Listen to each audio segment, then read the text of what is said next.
from CMR. Good morning, Sandy. How are you?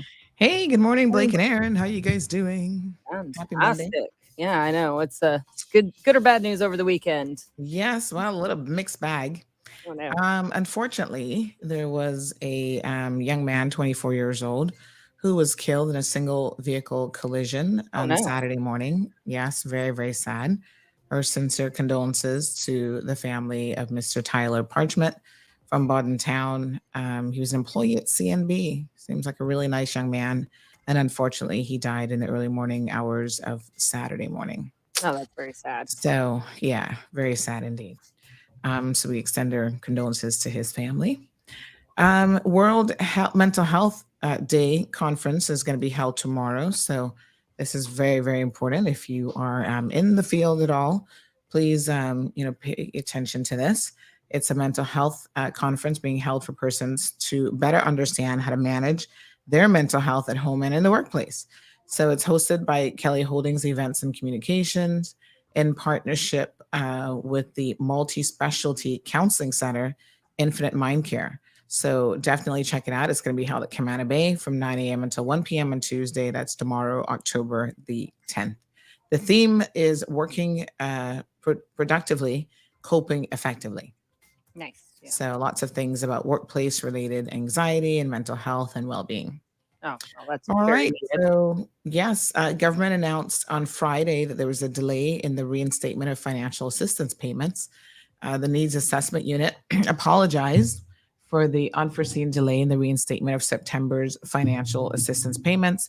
Initially scheduled for October the 6th, the disbursements may not reach clients' accounts until today, October the 9th. So hopefully there'll be no further delays beyond that. But Chief Officer of the Ministry of Social Development, Tamara Ebanks, expressed deep regrets about the convenience and acknowledged that, the funds are used by many in the community, and they acknowledge and understood the challenges that the delay might cause. So hopefully not too bad. Mm-hmm. Okay, there's a new Disabilities Council in place. So the new members, I should say, have been chosen. So the Cayman Islands government has appointed new members to the National Council of Persons with Disabilities, bringing the number of persons with disabilities represented on the council from 3 to 7. So this is really, really great. I think members of the council include physicians and others, but most importantly, members of the council include people who are actually disabled. So that they can, talk about the realities of living with disabilities here in the Cayman Islands. Yeah, like people parking in the blue spot all the time. I know, exactly. Yeah. And also accessibility in some places. Yeah, absolutely. So they're going to continue to offer knowledge and insight to advocate for persons with disabilities across the Cayman Islands. And let's make sure we know that's all 3 islands. It'd be great if there was,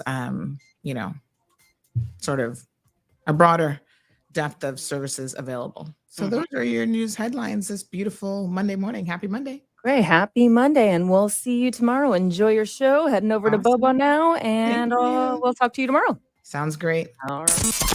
Bigger, better, bolder. The cold, hard truth is taking talk to the next level. Right here on Bobo 89.1 FM, Cayman's Community Radio. We are still spilling the tea and committed to being part of the change that Cayman so desperately needs. Join Sandy Hill weekdays from 7:30 a.m. for Premier Access, Cayman Voices, Truthful Thursdays, and much more. Cayman's #1 talk show is now bigger, better, bolder, and more than talk. Getting results with hot topics, consumer reports, court exposés, and more. I've come to set the record straight. I've come to shine the light on you. Let me introduce myself. I am the cold, hard truth. Now, from the CMR studio in Grand Cayman, live, direct, it's the cold, hard truth. Now, join the conversation on 345-936-2626. That number again is 345-936-2626. 2626.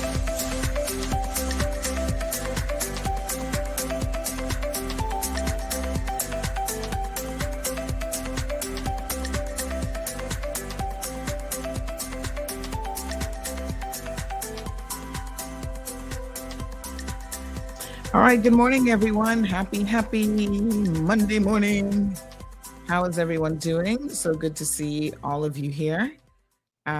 Let us say good morning to our usual suspects.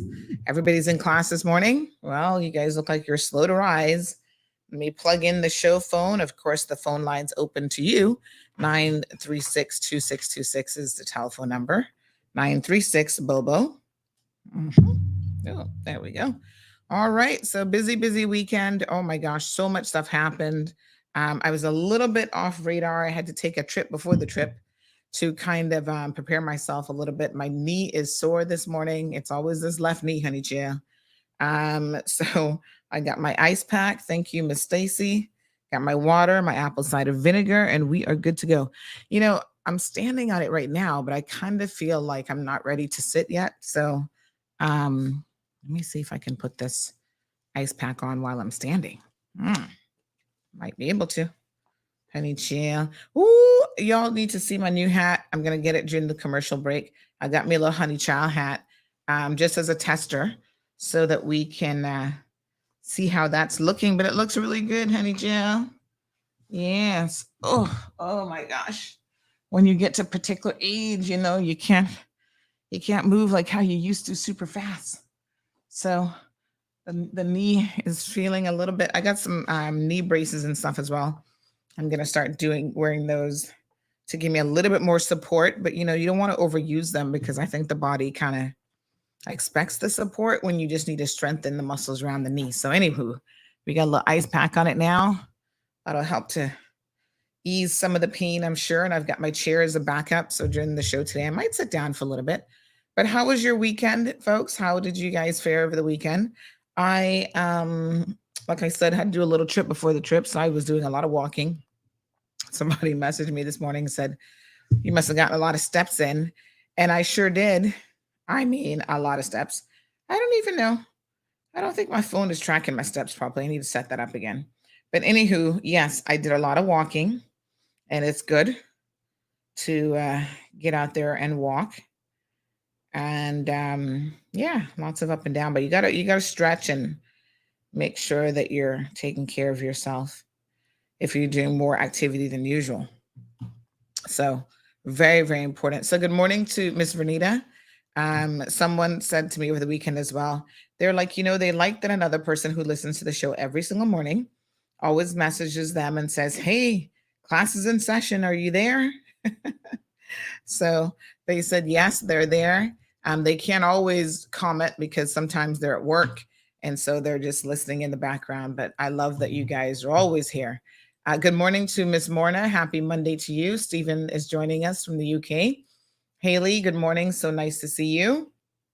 Mr. Leroy here, bright and early, honey chow. Good morning, Leroy. Marva, good morning. How are you? Stephanie Brooks in the house. Wishing everybody a safe week. Marva joining us from Jamaica. Hey, Marva. What part of Jamrock are you from? Wee got it locked. Oh my gosh.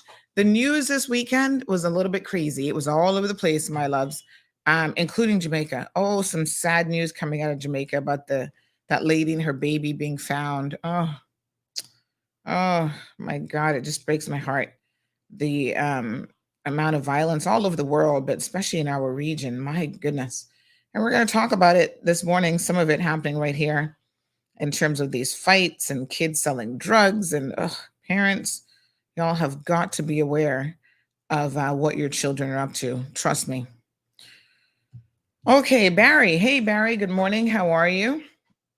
So nice to see you. Miss Alice joining us, saying happy Monday to everyone. Marshall joining us as well. Luis is here. Leroy says today is going to be turned up. Well, it's not after hours turned up, but we're going to have a good show, no doubt. Miss Cheryl is here. And by the way, just a quick note. You know, Friday after show was a little bit turned up, I must admit. Probably not a little bit, probably a lot. And I don't want y'all to be expecting that every Friday now, because we're not going to do it every Friday. We only do it when it's absolutely necessary. I don't like to turn up, truth be known. I like to just stay chill. I like to be in chill mode. Have you guys ever driven one of these Tesla cars? They have a mode called standard and one called chill mode. So standard is where when you accelerate it goes pew, pew, like a really, really fast. Chill mode, it's gonna just accelerate more slowly and you're chilling out. I like to be in chill mode, but there are times when chill mode just isn't enough to respond to certain people. So, we had to turn up on Friday a little bit. Those of you who saw it know exactly what I'm talking about. Those of you who didn't, oh well, it's not on radio, but there you go. So listen, one of the things that really, speaking of Friday show, one of the things that really bothers me is when people try to make dispersions, is that the word that I'm looking for, at you or about you, and they just completely have it 1,000% wrong. But that the reason why they're doing it is that it's just coming from a negative space in their little black little hearts where they're just trying to like come at you in all the wrong kind of ways, right? And, sometimes I think you got to meet energy with the same energy. So, if you come at me, I'm going to turn up a little bit and put you in your place and remind you that's probably not a good idea. There's a saying that we know about when you live in a glass house. Some of y'all be living in like glass, already broken glasses, right? So it's cracked already. And you still want to try to like be saying the most about people. And I'm assuming it's because you think that people don't know any better.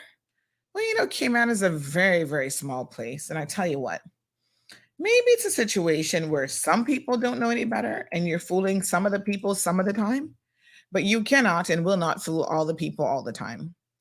And for the most part, I've always been like this from a little kid. I was never the person to go and start the fight. You trust me. My aunt was like, nope, you don't do that. And so that wasn't ever me.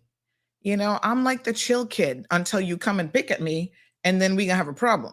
So I'm walking down the school hallway, minding my own business.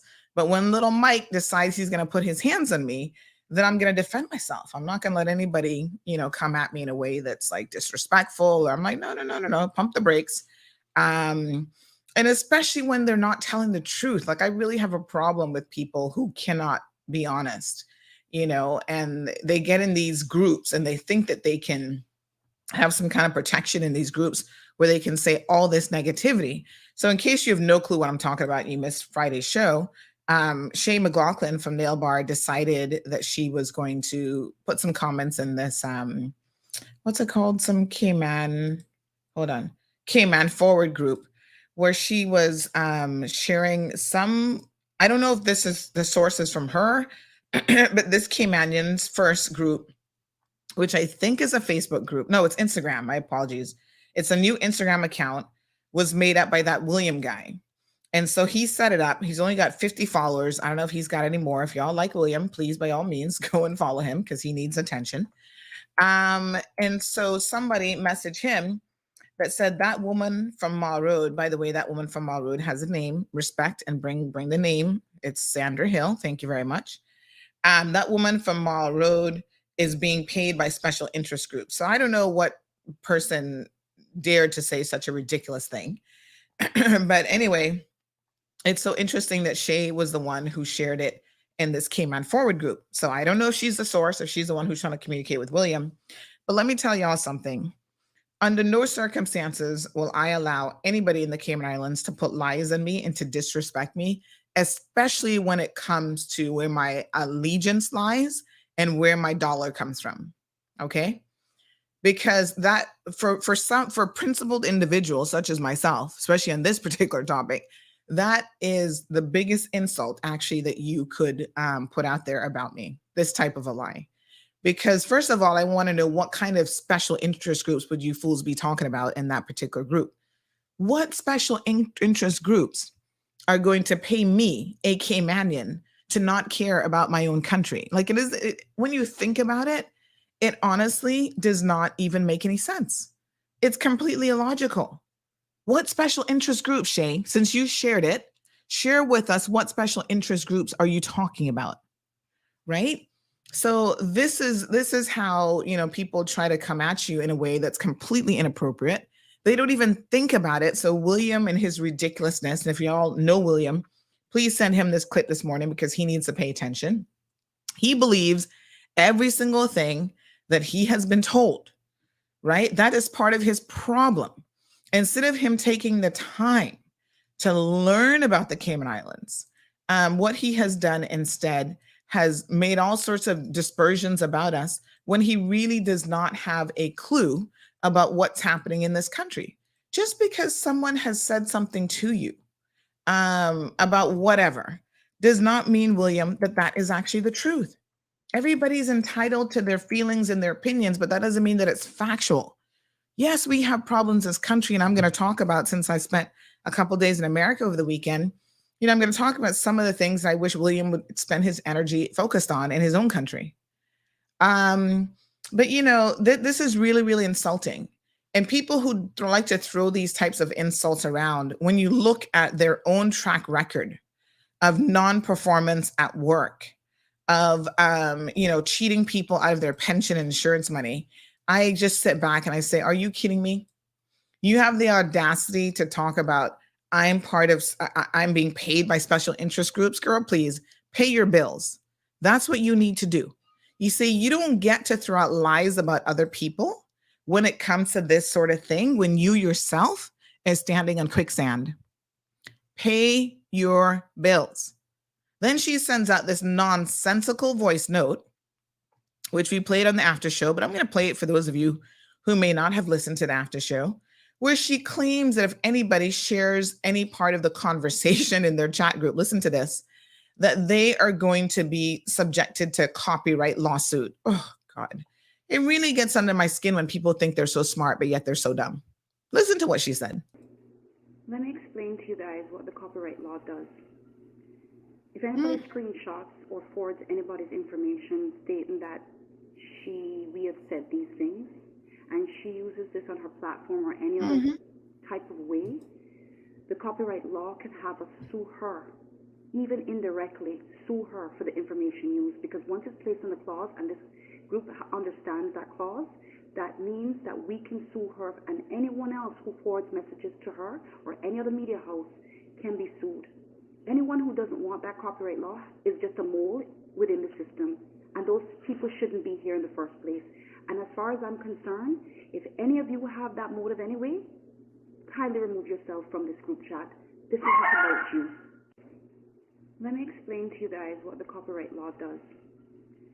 If anybody screenshots or forwards anybody's information stating that we have said these things, and she uses this on her platform or any other type of way, the copyright law can have us sue her, even indirectly sue her for the information used, because once it's placed in the clause and this group understands that clause, that means that we can sue her, and anyone else who forwards messages to her or any other media house can be sued.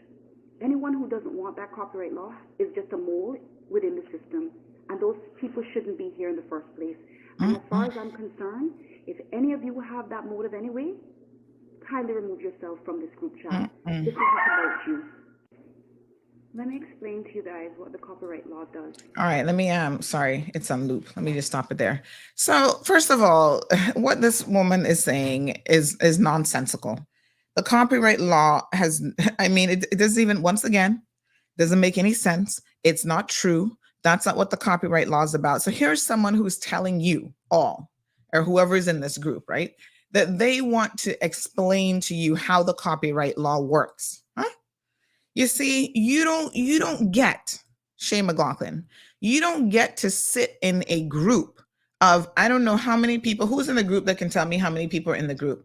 You don't get to sit in a group and make derogatory, and not just derogatory, but defamatory comments about someone, and then think that you can use the copyright law to protect yourself. What on earth?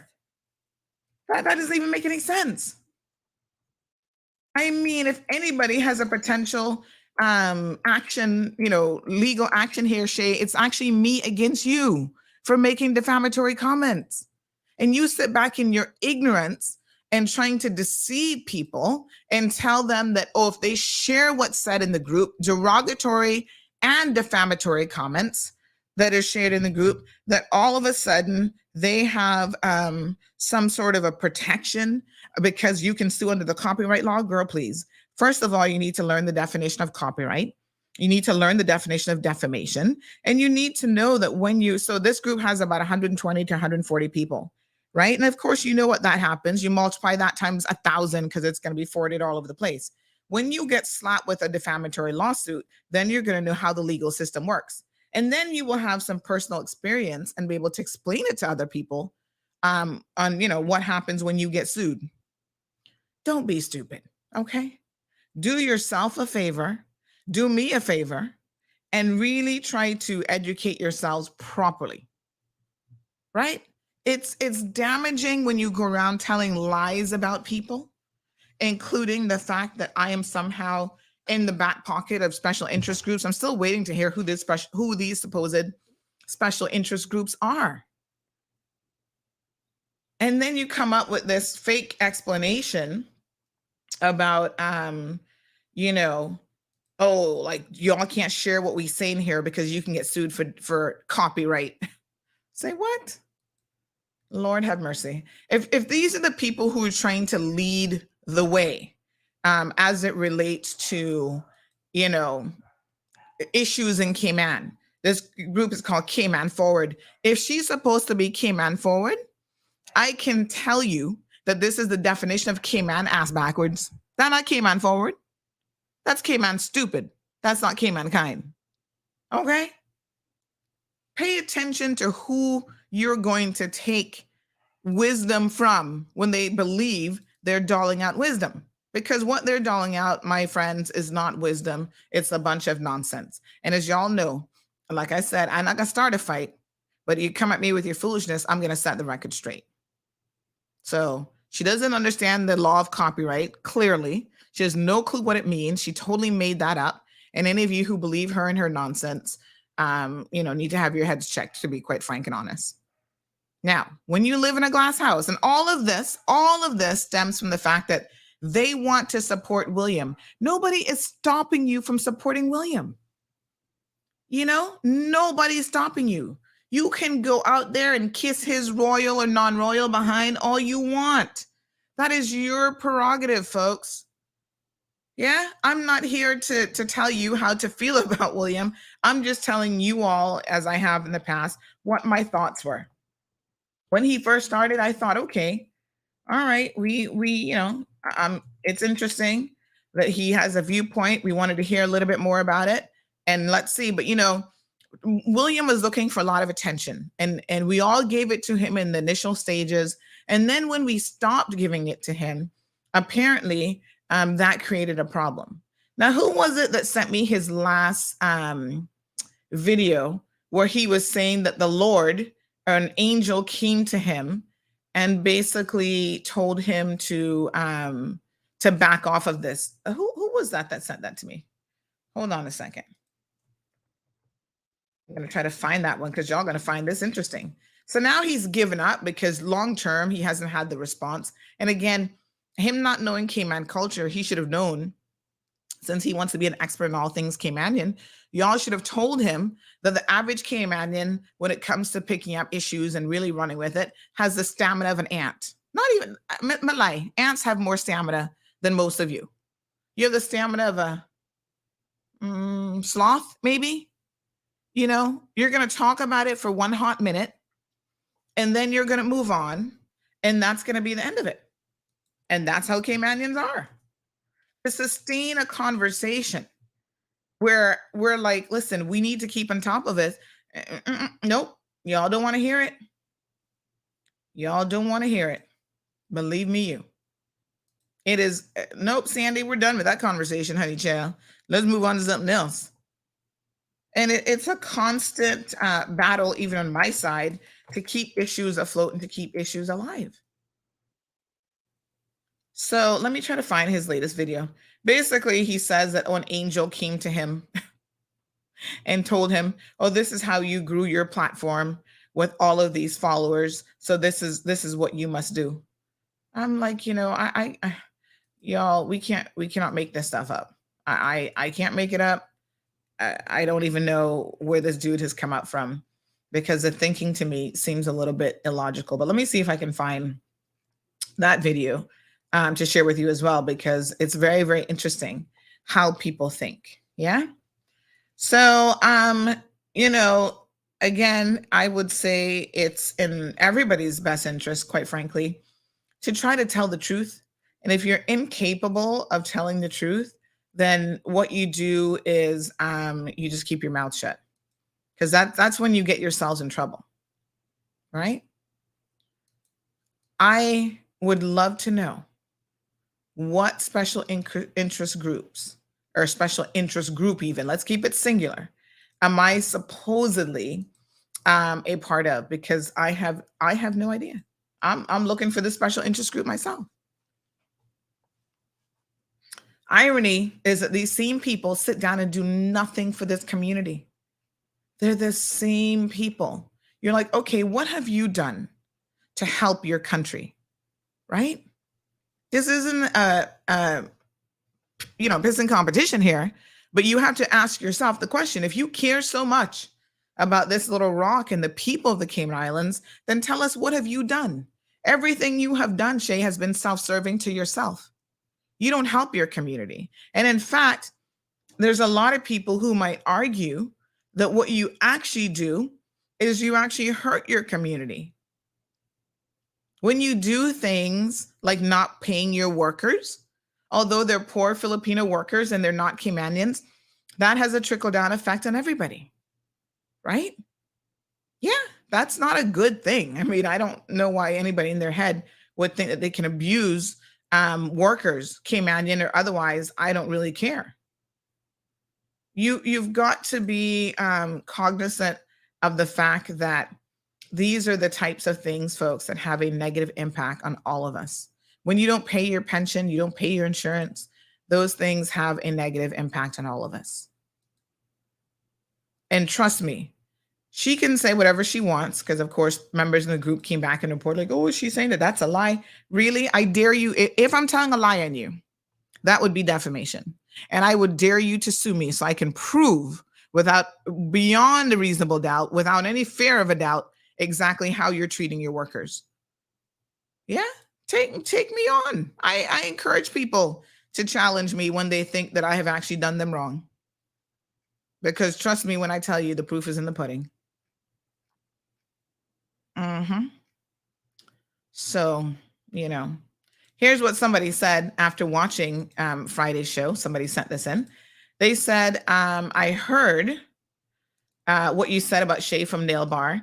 Looking, I think they meant to say look into, but looking, why all the Jamaican nail techs left in July of 2020. Yes, after they reopened after COVID, girls working with her for 2 to 7 years and less than $200 in their pension account. Then she refused to release some of them and they went back home. Others went on rollover and back at another salon. A pension audit is necessary. And you think that this is a false accusation. And guess what? It's not happening to just the Jamaican workers, because I've had, again, she likes to hire a lot of Filipino workers. I've had quite a few of them reach out to me talking about the fact that they have no money in their pension account, and that amounts to theft. So while you're over here spreading lies that I have people or people, special interest people are paying me or whatever, what you need to do is you need to pay your legal obligations, which includes pension and insurance, and your staff salaries as well.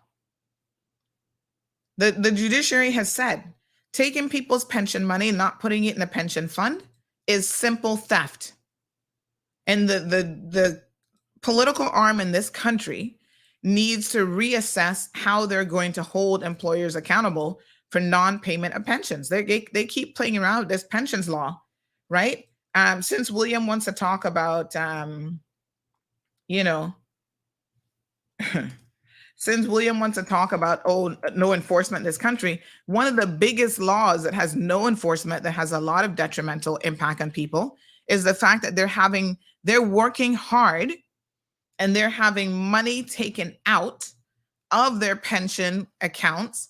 They're taking out money for insurance, and then they're not paying it into my apologies, they're taking out of their salary, and then they are not paying it into a pension fund as is required by law. And that is theft. Huh?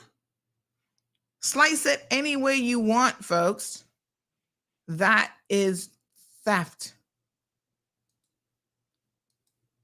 So focus on those things is the recommendation that I would have for you, Shay McLaughlin. Furthermore, there are people who've done work for you who have said that you've not paid them any money. Remember the Tylers that you owe money to? Yeah? How about paying them their money? They're still waiting to be paid. When you have people work for you, whether it's subcontractors or your own employees, you should ensure that you're actually paying them as well. Those are the things that if you have a lot of energy and time in your hands, fix your own little hut before you're coming over trying to throw wrongful dispersions and lies on me. Nobody is paying me to turn against my own people. Anybody paying you not to pay your employees, not to follow the law? I'm curious about how this goes.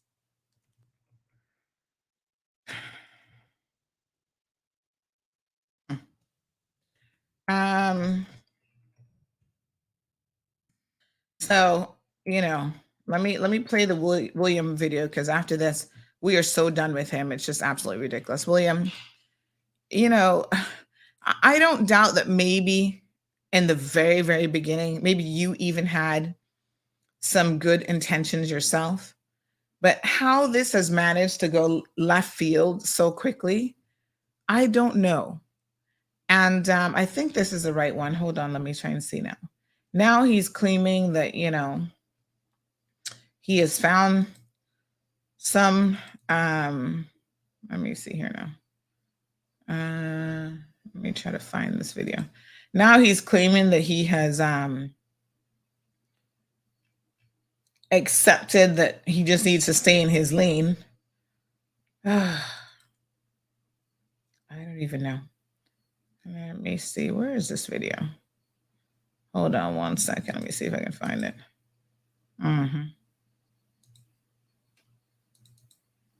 Oh, hold on. I got to unzip it. 1 second. So, I listen, if you claim an angel speaking to you now and giving you all kind of insight, and the angel didn't speak to you before, I mean, I don't know exactly what happened there. But, we sometimes have to question our own motives. Like, why is it that we are doing certain things? And so I think William allowed a situation to get the best of him. He just wanted attention. And maybe he himself didn't recognize that. Morning to Patricia and Sandy. Gabby's in the house. Miss Corrine, but have a listen. No. Hold on. That's not the one. That's not the video. Who sent me the one of William saying that the angel had spoken to him? Can whoever send that to me, please send me that one again. Let me see if I can find it on my phone. Somebody sent it to me over the weekend. Anyway, I'll see if I can find it and I'll throw it up on social media. So maybe they sent me the link and not the video, and I've got to extract it. Anyway, I'll have a look. Let me see here. All right, we're going to move on because we actually have issues that matter to the Cayman Islands, William, that we're going to be talking about. So, good luck to you. You yourself are now admitting that maybe, your focus needs to be on, what you say has helped you to grow your following. I don't really know. On Friday, we shared a video of a woman who attacked a man, sustained for over 6 minutes. A lot of you, as were extremely disturbed by what you saw. I do not know really and truly how to explain, oh yeah, I found the William video. I don't know how to explain how a woman in particular can be so violent, but I think that, as I've said before in this program, we have to admit where we're falling short, folks. And we have a community of people who are engaging in violence at all levels. That's why our children are out there fighting in the streets. Listen, you can't argue that we are a good Christian functional community when we have children, babies beating each other up in the streets. Like, I hate to say the term animals because not even animals do it. That is an indication that we have an illness in this community that runs extremely deep. And we're not willing, we looking, we trying to blame everybody else. So listen to me. Try to address the real issue here, which is why our children are having these anger issues and violent outbursts. Quite frankly, it is because we, as parents, are exposing them to that type of behavior. You saw those children did not flinch in that video at all. Let me tell y'all something. By the way, somebody just said 5 police cars speeding up east just now, 3 marked and 2 unmarked. So there's some action going on this morning. I hope to God it's a drug boat where they're actually catching the people and the drugs this time. Good morning, caller. Happy Monday, Sandy. Hey, happy Monday. How you doing? I'm doing well, thank you. Good. What's on your mind? You're talking about all the violence going on. Oh my gosh, it's so crazy. Have you watched on social media the reels, the videos, REELS, and the videos on social media with the young youth beating the holy crap out of each other? The one that happened this weekend by Bananas? No, I'm talking about just in general. Oh my gosh. And you know what? Yeah. So these young people are on social media 24/7 pretty much. And they're watching this type of behavior. And society has accepted it. It's not the younger generation's fault. It's society's fault. It's the adults. It's the parents. Yeah. It's the guardians. Yes. We can preach. We can carry on. We can do whatever we want to do, but it's not going to change society because society as a whole is really screwed up. Our world is screwed up. Look what's going around, all around, everywhere. The world is screwed up. But this little tiny island follows too many other countries and what they do, and they think it's okay because other people do it. Yes. But the video with the twerking and the carrying on and all the stuff showed last week. What do we expect? Yeah. And you know what is so sad, caller? For me, it seems like we don't adopt anything positive. Look, I get culture and how it can rub off. We've imported a lot of people here. And so some of their culture will definitely, rub off on us. But why isn't the good parts rubbing off? That's what I want to know. Why is it always the negative? We've accepted it. That's the problem. They might get on social media. They might complain. They might make comments. But in reality, what do people actually do to make a difference? Little to none. They will stay home on their butt, on the phone, on social media, doing what I do. I mean, I try. I do my little part. Yes. It isn't a lot, but I still do my little part. And if everybody did their little part instead of living in a bubble, maybe things would start changing. But you know what? I said the other day, and I'm serious when I say this, Cayman, excuse me, is going down the shitter. And it's truly sad. When I know of Cayman and what Cayman was, this place is going to crap. Really, really. and it doesn't seem like the people that are in power are really stepping up and stepping out, speaking up and speaking out. Yes. I mean, listen to me. We're going to be talking about a situation here shortly, this fight that broke out over the weekend at Bananas. It was an all-out brawl. If you haven't seen it, we're going to play that video here in a second. 2 videos. I mean, adults in the streets fighting, and we wonder why the children are fighting. It would be shocking if the children were not fighting, because obviously the children are being exposed to this type of behavior. And Andy, you have people standing around cheering people on and videotaping it. Yeah. That's the problem. That is the problem. Let's videotape it and cheer people on, beat the hell out of them. Yeah. It's just disgusting anymore. It truly is disgusting, and it's sad what I see and what is happening to what I fell in love with many years ago, a beautiful Caribbean island with loving, kind people. It's not that anymore. It's not that anymore. Yeah, it's sad. Thank you, Colin. Thanks very much. Appreciate it.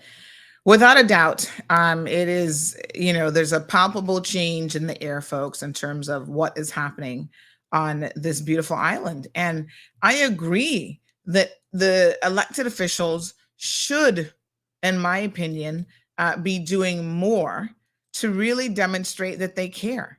You've got to get in front of your people and start to put them to task about what's going on here. Why are we acting like this? We need to start offering conflict resolution courses. Make sure parents are getting parenting help if that's what they need, because this young lady, Toria Terry is her name, who beat up this man. By the way, she was arrested over the weekend for assault. My understanding is this is the second time that she's assaulted this man. So this isn't the one-off thing. She apparently, this is what I'm hearing from the streets. I mean, I don't hang out at Town Beach, right? So I don't know. But the streets are telling me that apparently she is one of those people who believes that she owns the beach. Only God knows how. She owns the hut, she owns the beach, and her kids, her mom, everybody hangs out there like it's their personal party location, playing dominoes, gambling, doing whatever they want. And nobody else better come and, sit down on her bench or heaven forbid, this poor man who was hungry, took some food off the table that belonged to her kids, because she's going to beat you up for over 6 minutes. I don't advocate violence. Like I said this morning, I've never been the person that's going to start a fight. But I tell you what, if you got to finish one, sometimes you got to finish it. And I am shocked that that old man took the amount of physical blows and kicks that he did from her and did not defend himself. Sir, you would have been well in your rights to get a little bit of energy behind you and punch Toria out, knock her lights out. And then her boyfriend, I understand that was her boyfriend. I don't know what his name is, but he stood in the background there, folks, and allowed her to do this. Somebody says, good morning. Her mother's a former police officer, Michelle Terry. Oh, Jesus, you've got to be kidding me. She was raised by a police officer? Oh, wow. Shocking. My goodness. Y'all need to do better. Cheese and peace. This is when I wish some of y'all were raised by my aunt. I mean, she was strict, but that's what obviously some of y'all need. You think that it would never even enter my head to go and assault anybody like that, much less an older man who was just looking for food. Toria, you should be ashamed of yourself, but it looks like she has no shame, because they arrested her and gave her police bail, and she was right out there again, like nothing happened, controlling the beach again, telling people, oh, it's her beach and she's going to do what she wants. Wow. What a complete disgrace. And it is an added disgrace that all of the people around did not actually step in and do anything. So incredibly disappointing, really. What have we become? Now, listen, I don't want y'all to think that Toria represents the average Caymanian, because I don't believe that. I think the average Caymanian is still good people, God-fearing people who are trying to do the right thing. But the problem is more and more, right? We're seeing people like Toria become the norm, and that's a problem, become normalized, right? There was a time that Caymanians, whatever you were into, you had respect for your elders. You didn't beat and abuse your elders. From Friday's show, we see that it is happening far too often. People taking advantage of people, and the elders don't even get a pass. And yes, I think that the recording can be problematic, but listen to me. We would not have understood the full implications of what Toria did to him had we not had that recording. So in a way, the recording brings it home in a very real way. Because if I sat here and said to you, oh, she beat him up for over 6 minutes, you'd be like, whatever, Sandy. You wouldn't even take that on board that seriously. But when you see her cursing at him, belittling him, hitting him, kicking him, punching him, kicking him to the point where he falls off of that elevated, platform area, the visual will bring it home. So, I think it's wrong. The people who stood there and recorded it, they should have contacted the police. They didn't do that. And, I felt like that should have definitely have been done. But at the same time, without that video, would we really fully comprehend and understand what we're dealing with? I don't think so. Here's another person says, good morning. Yeah, Michelle's daughter, but remember, she liked to fight too. Oh, the mother liked to fight too. Well, there you go. As Caymanians would say, the apple don't fall far. Good morning, Miss Darlene. Yeah, good morning, everyone. I have I have two things I just want to briefly mention. First, with the whole negative, I'm thinking to myself, how about us doing something different? Like for instance, start to highlight a lot of the positive things that's happening with our young people more. I mean, it is so much going on that we don't know about out there. Because I think these groups and stuff that you see these videos and stuff come up, it's only making it easier for them because everyone on sitting down waiting for likes and waiting for this and that. I think sometimes if we ignore, not to the point that they're not chastised or punished for what they do wrong, but if they come up and say, "Oh, there's a fight in Georgetown," blah blah blah, make it go. But try to, like, in other words, drown out all of this so that they look and say, "Oh, it don't make no sense." I just think and it's not only Cayman. This is the bad thing about it. It's everywhere. But I think when we get it to the point where we're going to highlight every little thing that the little devils do, that is what's pushing them because this is a different generation. We would have been embarrassed in our generation and further back. So you think if we ignore it, that's going to make it go away? No, I never said that. Okay. I said to don't give it as much. Like, for instance, like if somebody kills somebody, just say for instance, some lady got raped and whatever, rather than calling them up, they're gonna get charged. Yes, they get charged. Don't even mention the name. Don't mention things I just think in my mind that it's a whole different thing about kids, especially young people, on this social media, looking for all of the heights and likes and whatever they want to call it to that. So I don't know. I don't know. I know we got so much going on home, and this is why it's so sad. It's so much positive young people out there doing great things, and not highlighted as much as, of course. Well, that's natural anyway. But number two, I want to extend my condolences to that family that lost that young man. Yes. Over the weekend. Let me tell you, Sandy, we have to do something. You see us talking about these things that we, the government especially, need to put things in place they have to fix it. How much more young people, especially men, we looking about our generation is dying out. Yes, you know why? Because our young people, especially the men, are getting in accidents and they're dying, and it doesn't seem like any focus is on this very very serious state. And I just, like I said, I want to send my condolences. I know the family, very well, and it break my heart to see that our young people are out there. Yes, they gonna have cars, we don't have nothing, but the laws of the land needs to change in order to help save our people, especially our young men. I don't know whether they're going to adapt the cars or whether they're going to increase in insurance coverage and the age or even the point system, which something honestly has to be done. Okay. So that's my two. Thank I you. appreciate it, Miss Darlene. All right, let's read some of the questions. Johan says, wrong show, Miss Darlene. Oh my goodness. So Miss Darlene wants to see a more kind world. I mean, we would love to see that, but I think we need to live in reality. I don't know.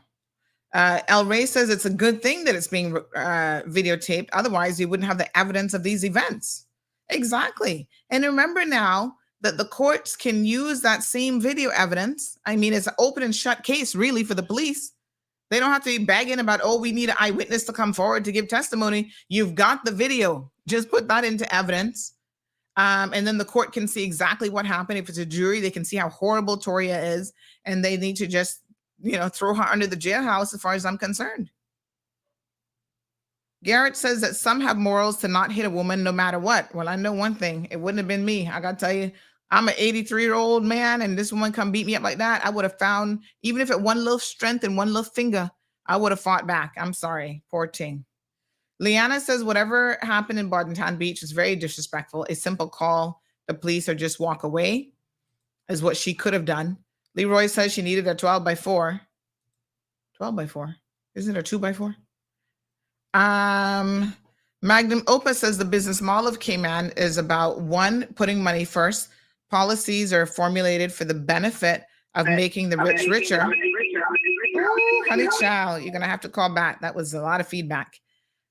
Cayman is well on its way to becoming another Caribbean S-hole. Morning to Marshall, saying good morning to Alejandro. Isn't that nice? Deanna says that man didn't want to come Cayman, speaking about William now. A man that doesn't know the plane that he is on, doesn't know what hotel he stayed at, sat down outside of a shop when his girl was shopping. He's not unhappy with Cayman. He's unhappy about something else. Think about it. Yes, well, possibly. Johan says, Mike from high school says otherwise. Man says on social media, you whooped his, you know what, like you were a female Mike Tyson. Oh my gosh, Johan. Maddie says, at this point, I'm starting to doubt he was even in Cayman. Marshall says, I can see her being raised by a policewoman. They're out of control and outrageous too. I'm not surprised with her behavior. Wow. Alejandro says them kicks were serious, moved him like a good 100 feet. Damien says she is a bully and most bullies were beaten or abused as a child. Yeah, she probably got beat up by her mom. Rachel says if anyone takes the time to sit down and talk to this gentle, kind man, they would hear a story that is so sad and unlucky. He only really looks for company and someone to talk to. On that note, Rachel, we're all about solutions here, and I don't know who he is, but can you please send me some information about who he is and what his story is? I've had people reach out who actually want to assist him. If he's hungry, we can get him food. He doesn't have to go and steal from the likes of Toria and then getting beaten up as a result. So please provide some information. We will see how we can assist him and how we can get him some food. And I would love to sit down and talk to him.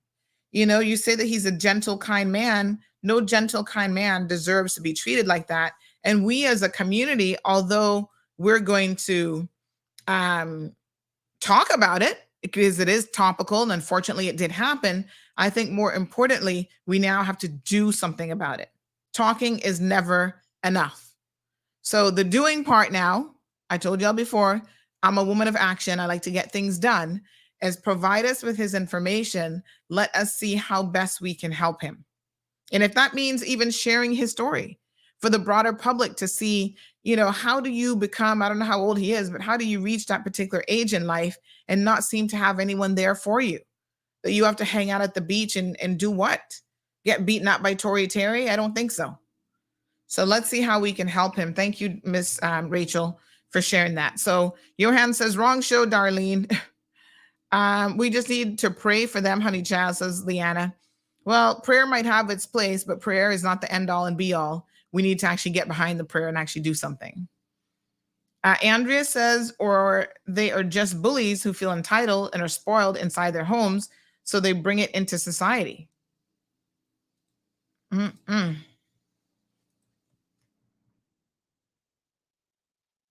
Wow. What a mess.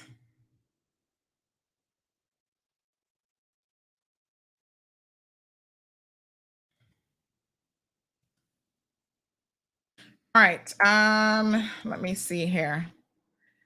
Marshall says, isn't the Bontan police station just down the road from the beach? They could have called them instead of sitting there looking and doing nothing. Well, again, you know, I think that the fact that her boyfriend did nothing, maybe he's afraid of getting beat up too. I mean, I don't know, but So Curtis agrees with Miss Darlene. He said, Johan, but she's 1,000% correct. Amanda says, I got lost.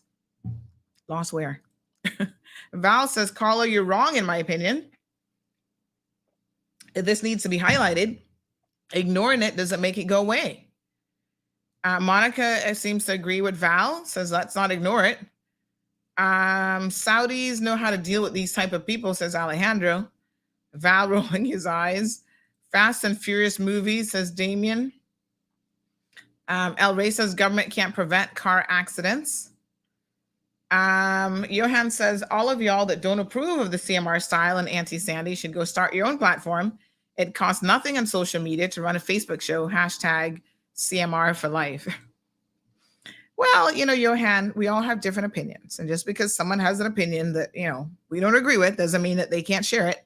So I welcome all opinions. You know, Miss Darlene is always the most respectful. And I think Miss Darlene comes from a different generation as well. And she probably doesn't even understand what y'all young people are doing and why you're doing it, you know? So she's like, can't we all just get along, hug it out, kumbaya? But when you've grown up with these hoodlums, Miss Darlene, and this new group, you know that we live in different times, my dear. I tell you what. Rough Seas says that man was too old and weak to defend himself. And if he did defend himself, the boyfriend probably would have gotten involved. You see, I thought of that, Rough Seas, and isn't that sad that the boyfriend would stand there and let her assault him? But heaven forbid that little man tried to, you know, defend himself. He probably would have gotten beaten up even worse. Who's the boyfriend, by the way? Because he, dude, really? Oh, my God.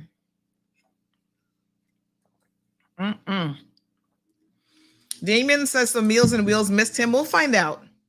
Who knows? I mean, Meals and Wheels don't deliver to the beach normally. They deliver to residents, but there must be some reason why he's stealing food and he's hungry. So Miss Sue says, I can't believe she hasn't been charged yet. But, you know, the police can be slow, so they arrest her first. Then they're going to take months to do an investigation, although they have a video. And then they're going to turn around and charge her. I mean, I think they could speed this one up a little bit. But definitely, I'm glad at least she's arrested. But again, out on bail and doing the most. Ms. Donna says, hungry, he has money to buy alcohol every day. Doesn't mean I agree with what the woman did. Oh, Lord. Is he an alcoholic? Is that part of his problem? Because, I mean, you know, that's a serious addiction. And a lot of times, unfortunately, people who are addicts will buy the drug of choice, whatever it is, over sensible things like food. And then when they need food, they think, oh, the only way I can get food is to steal. But every time they get $1, they're spending that on, you know, the alcohol. So somebody says, yes, he is. Oh, poor thing. He needs help. Right? But he's an alcoholic that's not harming her or anybody else. You know, maybe we could try to get him some help. Angeline Hernandez, good morning, says, good morning, Miss Sandy, and your listening audience. Has this senior been taken to the hospital to be checked out to make sure that he didn't sustain any serious injuries? That's a very good question. Good morning, caller. Good morning, Sandra. How are you, my dear? I'm fine. I just wanted to comment on the video, and I just wanted to put it out there for everybody. You know, when you're in a situation like that, first thing you should do is try to de-escalate it, right? The public beach is a public beach. Anybody from the public can go there, whether they're drunk, whether they're not drunk, whether they hide, they're not hide. Anybody can go there. What I would have done if I were Toria, I would have said, let's go home. I don't want you around these drunk people. Yeah. But apparently she really enjoys hanging out at the beach and being idle with her children. Yeah, you know what they say about idle hands. Yeah. No, she had choices. I mean, she had choices. Thank you to that caller. Toria had choices that she chose for whatever reason not to exercise. So Amelia says, good morning, all. Please allow me to clear the air this morning. Toria was raised by a decent woman. Her mother did everything in the book to bring her up the right way. She was a good mother. Well, I don't know who Toria's mother is, and I don't know who Toria is either. But okay. It's interesting that she was a good mother and the child. I mean, it's not impossible, but she's gone this far off the path that she was taught. I mean, it happens, but not as often as we think. Andrea says Miss Darlene's generation was different. They lived better as a community, and now it's every man for himself. Alice says, I just watched the video. So sad. Omiria says, Sandy, I expect better from you saying that she was probably abused in her home. This is so wrong. Toria turned out this way on her own. Well, let me be very, very clear, Omiria. We read a comment that bullies, let's be clear about what was actually said, that bullies are normally abused. I think that might have been from Damien. That bullies are normally, the product of abuse themselves. And I said, well, that is not shocking and surprising because statistically, that is more likely to be the case than not. But what you're saying is that you know Toria and you know her mom, and that isn't the case. Like I said, I don't know either one of them. So I can't speak on her specific situation. I'm telling you that statistically, most people like Toria grew up in a home where they were exposed to that kind of behavior. They don't just wake up one day and become violent people. They are exposed to something in the home. Now, whether it was at the hands of her mother or somebody else, like I said, I have no clue. All right. This person says Toria was always in court as a juvenile. What is that person talking about? Girl has serious anger issues and conduct issues. Well, what she's saying is it's not the mother's fault to put the blame on Toria. A mess. Like I said, I don't know nothing about Toria. So it's other people that are saying that they know what they're saying.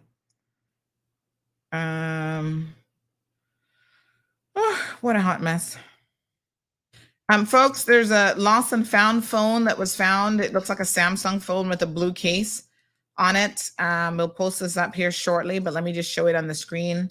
If you've lost a phone, my apologies, in Georgetown, we may have found your phone. What? What on earth? Wow, the world look like they gone mad. You go see what somebody just sent me. Caller, good morning. You got a lot of feedback on the phone. I don't know. Good morning, Sandy. Hi, morning. The Bible is for filling, They'll tell you rumors of war, So everybody just warring against each other. So oh my gosh, so sad. That just my speak about it. Okay. Thank you, my dear. Appreciate it. Yeah, just remember when you call to turn down your background noise. So it says, this one says, yes, she came from a broken home. Father is a musician. Like I said, I don't know who she is. All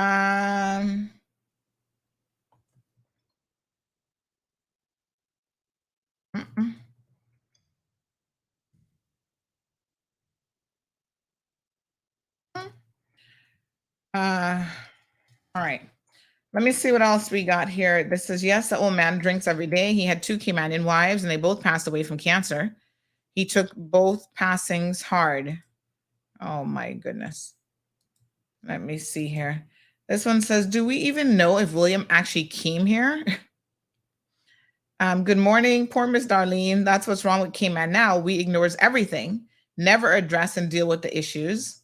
Other person says, side-eyeing Miss Darlene this morning. Oh my goodness. Oh my God. Okay. Toria needs to be in jail, says this person. Toria's mother is the same animal like her daughter. She was a police and she treated people like dogs. Don't come for me, Omiria. This is what people are saying. And I'm assuming they must know the woman. I don't know the woman. I'd pass in the streets and not even know her, to be honest. Another person says, number one, we need to focus on several different things at once. Number two, if you ignore the small stuff, it will become a big stuff. It will become big stuff. Ay. What a hot mess. All right, folks, we're going to go ahead and take a commercial break. Oh, let me show you before we move on. Thank you so much, Miss Yasmin. We have Renita says, honestly, that beach needs to be policed. Every single day, you can find a bunch of whatless men out there selling drugs from the bathrooms, all while children are playing in the park. If you call the police to report the drug use and sales, they don't show up. Let me send that to the new commissioner of police, because they talk about community policing. Renita, they need to obviously show up, huh? Alice says, how can people just stand and sit around and watch her beat this man and her kids right there as well? So Unasis, we played the video on Friday's show. I can't remember if we have it up as a separate video. I think we do, so you can check her Facebook page or Instagram. Damien says, I disagree, as those public beach cabanas were built for the public to enjoy. Now, if it's being used as a refuge for drunks, homeless, beggars, and addicts, then what was the purpose of having it and then exposing your children to that also? Well, I don't think anybody agrees that people should be loitering there, drunk or otherwise. But at the end of the day, without a doubt, that doesn't justify people being assaulted there. Another person says, and I think this is a fantastic idea, is that the Boddentown police officers and community leaders should ensure that there's CCTV footage, CCTV installed there so that that area can be monitored. Why not?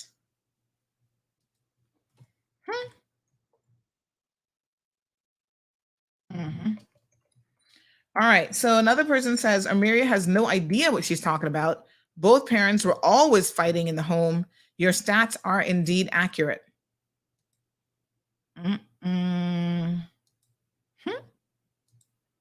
Somebody else says, father's a Cayman and he performs on one of the local band. He performed in one of the local bands years ago. Well, like I said, I don't know these people, but statistically speaking, I would be very surprised and shocked if Toria grew up in a good home where she was exposed to love. I keep telling y'all, stop exposing your children to dysfunctionality and violence and abuse at your hands or the hands of anybody else. Even the way that some of you talk and treat your children, sometimes I look at it and I have to wonder if y'all even wanted children, because you don't look like you love your children. Y'all are so rough and, oh my God, every time I see it, it just bothers me. I'm like, why do parents do that? You yell at them, you juck stuff out of their hand. I'm just like, gentle, geez, some peace. This person says both parents, Michelle and Richard Terry, fought in public and at home for years. Lord Jesus. One thing about Cayman, boy, y'all know. This person says Michelle even speaks with an aggressive tone. Strong Will, good morning. Says, hi, Sandy. Thank God for CMR. If it wasn't for you, plenty of things that happened, we wouldn't know what's going on in our island. Bring them out and shame them. The public needs to know what's going on the island. Marshall says, well, if we don't know how she was raised, we definitely see how she turned out. Touche, Marshall, touche. Dean says, good morning, Sandy and CMR fam. I hope my classmates don't notice that I'm sneaking in behind the back. Come on in, honey child. Sit down. We're not going to penalize you today. It's Monday. Rough Seas usually says usually that is kids' rebellion towards parents that have a certain profession. Jackie, good morning, says I saw the video and that was absolutely horrific. Good morning, Miss Romelia. She says that's true, Sandy. The police say they went and didn't see anything. No, sir. Val says, oh, I know the mother now. She was a hateful, miserable police. Always looked like she was ready to fight. Somebody get a picture of her? Who is she? Honey Chow, says Leanna. Yes, Honey Chow. What a hot mess.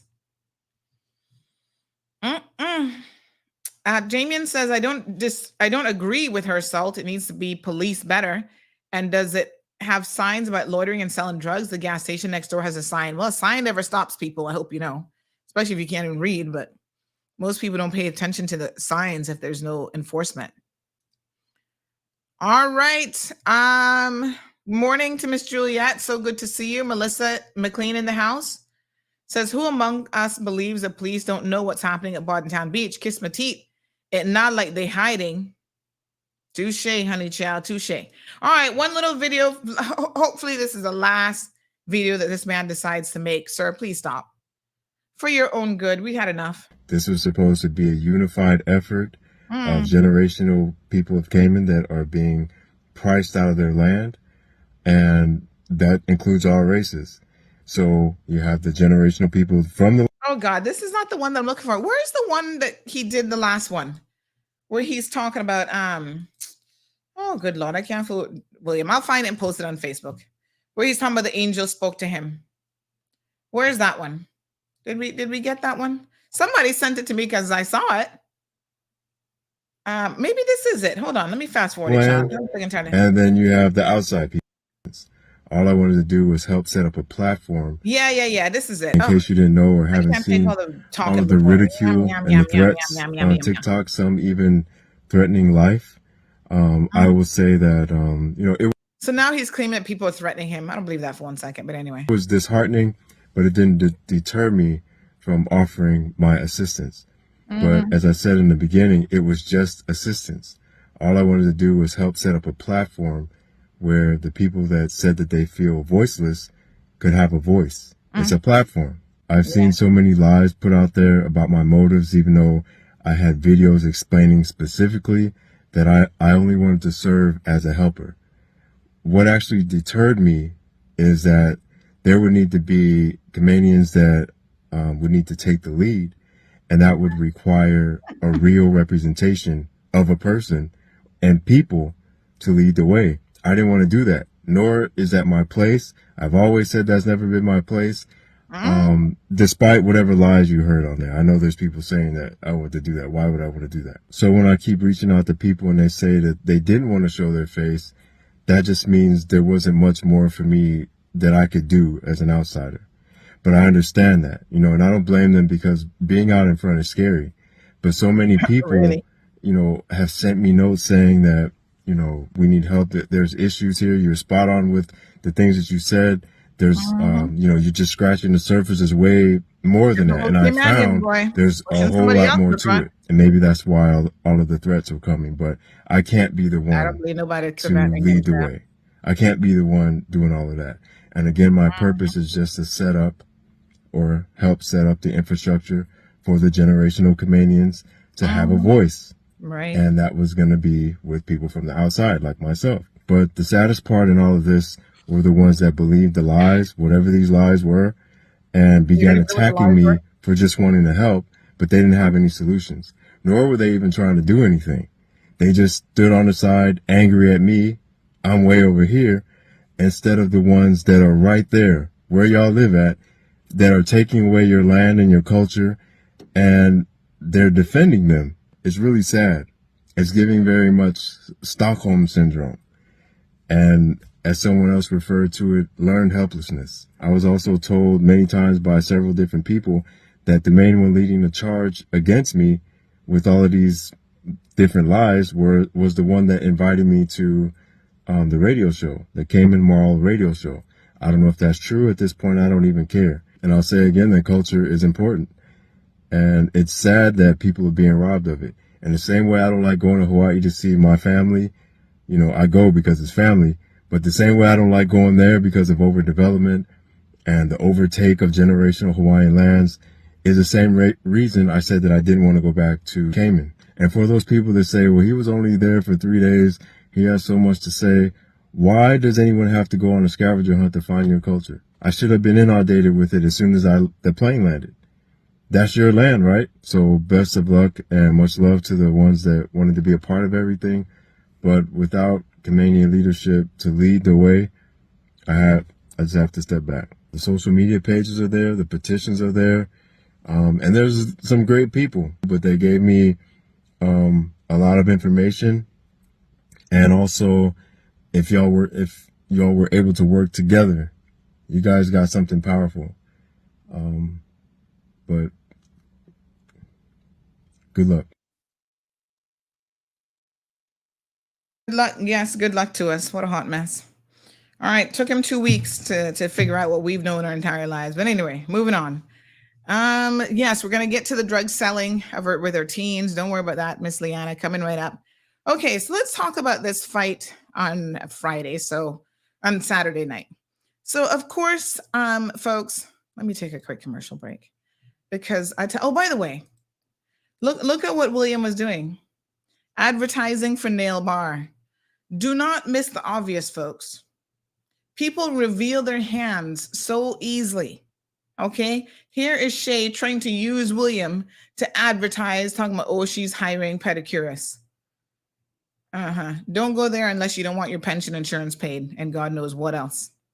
All right, moving right along, folks.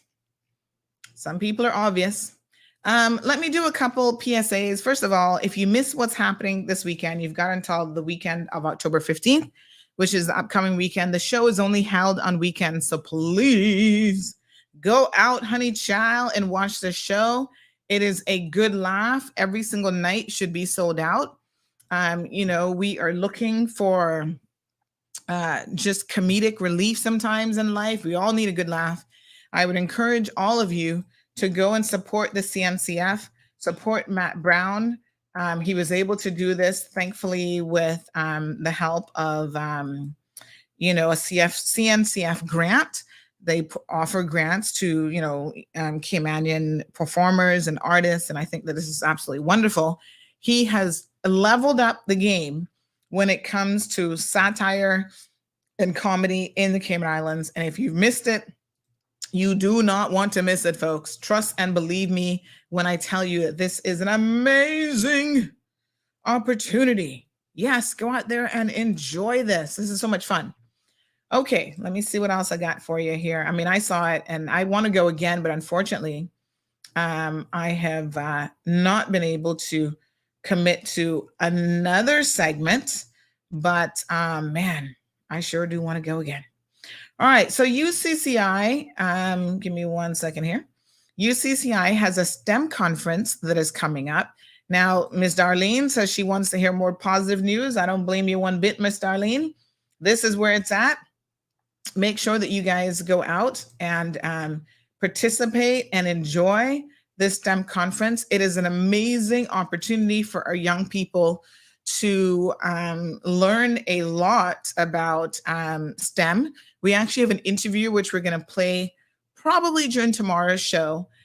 We've got so many, listen, oh my gosh, you guys know I'm going away on Thursday and I'm going to be gone on a proper little break, a proper vacation for a minute. I'm totally excited, but what that also means is that we got some Cayman Voices segments that we need to queue up. We've got an interview that we did over at UCCI about the STEM conference, and the STEM conference looks like an amazing opportunity for our young people. And when I say young, I mean any age young. I don't care how old you are. You could be 50 young, or you could be whatever. Just listen, this is a fantastic opportunity for you to get a taste of, amazing things all related to STEM. So they're going to have guest speakers, and I mean some real heavy hitters. One lady is from like Google. They're going to have displays like dissecting of a lionfish. That one sounds super cool. It's free admission, by the way. 3 incredible speakers from world-renowned tech and STEM speakers. So it's November the 1st through the 3rd. And so you do have to register, though, because they need to have an idea of exactly how many people are coming so that they can plan accordingly. So this, again, is the STEM conference that is going to be taking place on November the 1st through the 3rd. So please go to UCCI's website. You can check out all of the details for registration. I'm just pulling it up here now for you guys to see some of the details, and it's sure to be a good time. So there it is. It's their STEM Carib Conference 2023.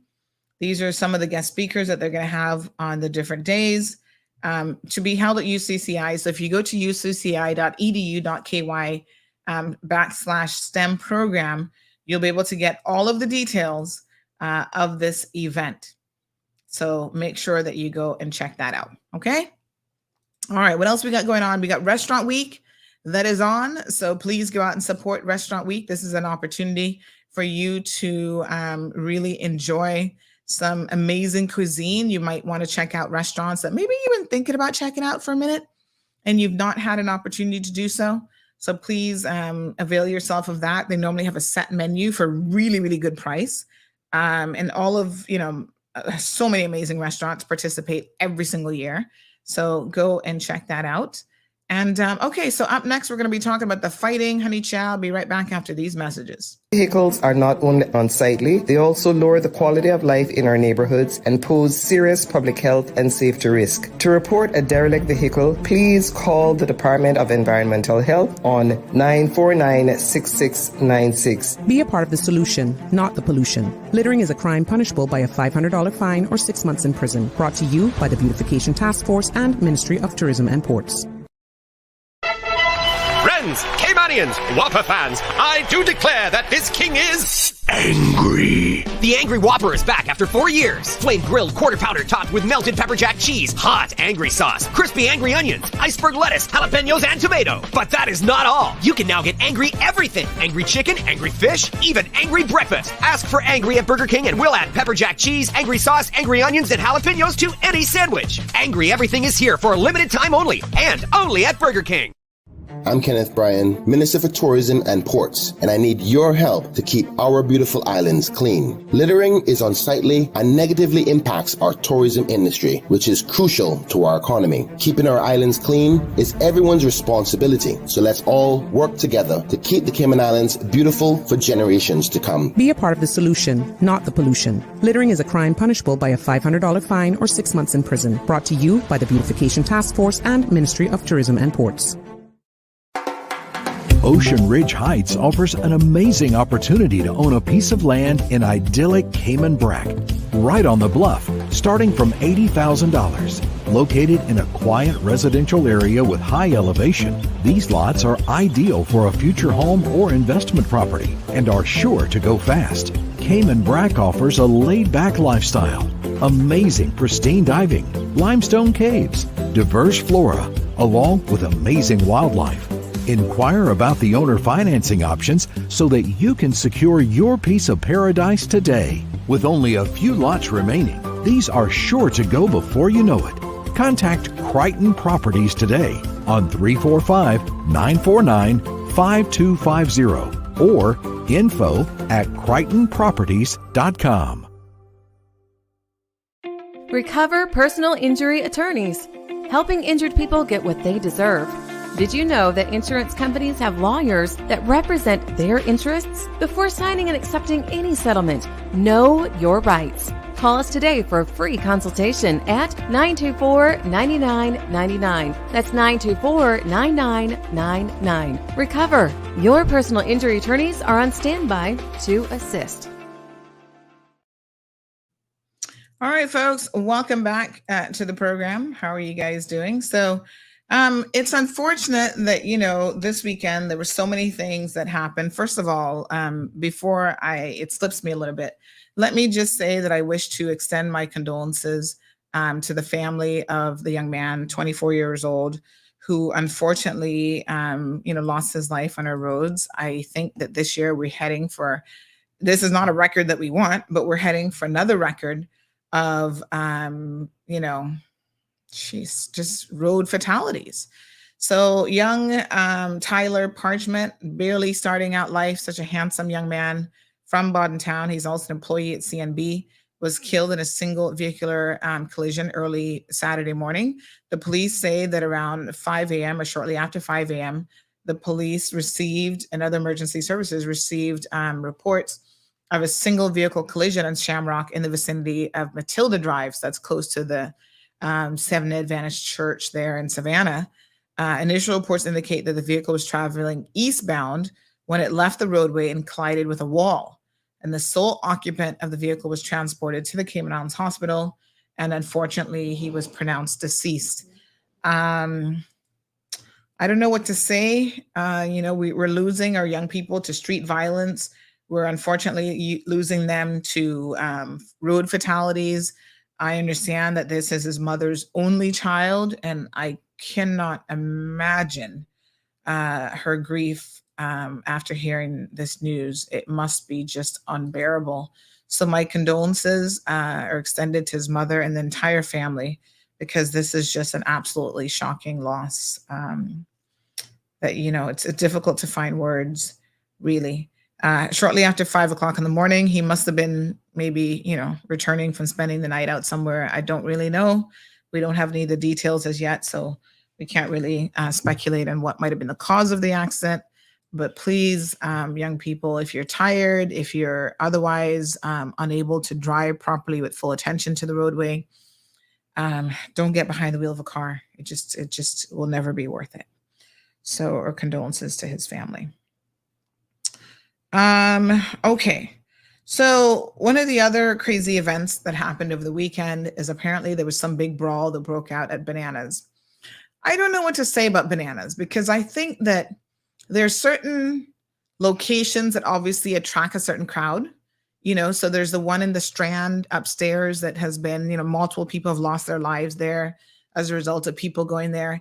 And it's not, I guess in a way it must be the venue that's attracting certain type of people, because, these people don't show up to, where else, they're not showing up to Mykonos or the Ritz or whatever, causing this kind of trouble. I don't know what it is about the venue that attracts the people. Yeah. But something definitely is going on at Bananas. Multiple people now have died there. Stabbings, fights. They've had shootouts and people got away. Somebody says it's the hour and the culture of the crowd. But again, the culture of the crowd, they can't, maybe it's because they can't go to those other places. I don't know how to stem this kind of thing. Shutting down Bananas, somewhere else is going to open up. Some people are saying that this is a gang culture that likes to frequent Bananas. Here's what we saw. This is just unbelievable. Look at this. Look at this. Let me turn down the volume. So these guys are fighting. Looks like security trying their best on each other. Right? So this is Bananas in that plaza there on Eastern Avenue. So it started like this. People come out. We bleeped out the profanity because obviously we're on air. And these people now out in the streets. You can see people fighting. It seems like the two people who are fighting, we have one of them who's actually going to speak to us this morning to see what this beef is about. But they both own competing businesses, a pink business or something like that. So, it's just unbelievable. This is what was happening in the streets at some point Saturday night, Saturday morning. Got their shirts off. Look at this one with the beer bottle in the middle of the street. The one with the shirt off, I don't know which one he is, but he's ready to throw down, as you can see. Yep.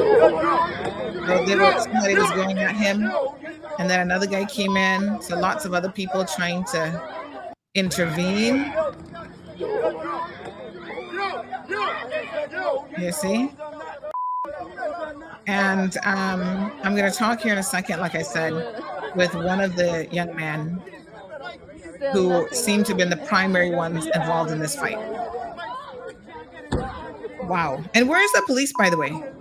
This is popping off. I mean, if I were the RCIPS, and just call me stupid here, but if I were the RCIPS, I would be stationed at Bananas with armed guards all the time. Every time they open their doors, at the front door, they should be checking them, making sure nobody's going in with weapons or guns, and then actually standing there. Where are the police? You know, to me, the police have to know that there's certain people in certain locations that are just troublesome. And so what you do is you beef up your presence there all the time. So we know, okay, somebody says it's a Spanish bar and the ladies be selling themselves and they walk around almost with nothing on, from what I hear. They have a room also where the girls be topless and they something covered on the breast. And there's something, and this something I hear a lot from men who go there. Lord have mercy.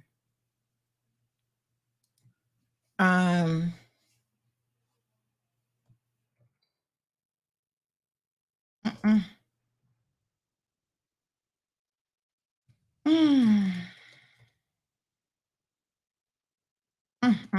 right, let's call this young man. He says he's going to give us his side of the story because we're trying to figure out exactly what's going on here. So let's hear it right from the horse's mouth this morning. See what's going on.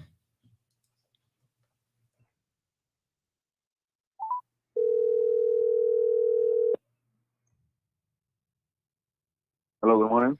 Yes, good morning, young man. This is Sandra from the Cold Hard Truth. How are you? Yeah, morning's on there, Rachel.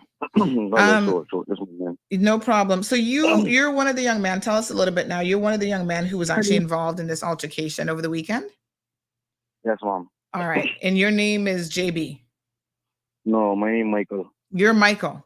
The other young man Yes, is JB? Yeah, Jason Brown, the one that you had up one time where he dragged his girlfriend, etc. Okay. All right. I got you now. All right. So, Michael, what is this all about? What's the issue here? Because I'm hearing that you guys have like hooked up before. What's the problem? Yeah. So, well, what this all stemmed from was me and the girl that we had abused or whatever. We grew up from small, right? I know her from time we were in primary school. So one night, I went out and she asked me to give her a ride home because she was afraid of him popping up at her house, whatever, blah, blah, blah. I said, all right, no problem. I gave her a ride home and I left same time, right? For the same reason that I didn't really want no drama, right? He then follows to message my girlfriend and tell my girlfriend that I had screwed this girl. I ignored him completely. I didn't follow him up. Right? I continue just moving about my life, right? Then I get a phone call. This is like maybe a year later, no whatever. So I honestly thought everything would date, right? I get a phone call from someone saying that he is telling some client of his that I have a compressor that belongs to them. So I said to him, first of all, how would I have your compressor? And never once have me and you been on the same job site. Never once have I been around you since our thing. So how can you say that? So the two of you, let me just also clarify. You have a painting company and so does JB? Yes, Mom. Okay. So do you consider him to be your competitor? No, I mean, he in kind words, you know, I don't worry about him. He doesn't. Okay. He doesn't affect me in that kind of way. So I got to the bottom of it, and what I got to understand is apparently I hired a guy who did some work for him, right? So I asked the guy, I said, listen, what's the mix-up that you have me in? And he's like, no, there's no mix-up. He said, JB knows that I have the compressor. And the reason why is because he worked me, refused to pay me. So I took the compressor, thinking that it was his. And I told him straight up, I have the compressor, and until you pay me, I will not be returning it. I told him, I said, all right, well, here, get my name clear of it. you call him or you call the client of his or whoever it is you got called, and you make them know what's going on, because I don't need to be mixed up in this foolishness, right? I got family, I got company. This is the last thing I need, right? So the altercation actually happened Friday night. It wasn't Saturday night, right? It was Friday night. Okay. Yeah, it was Friday night. So I was out with some of my workers, and I went with my little brother and stuff, right? And we were just having a guys' night, having fun.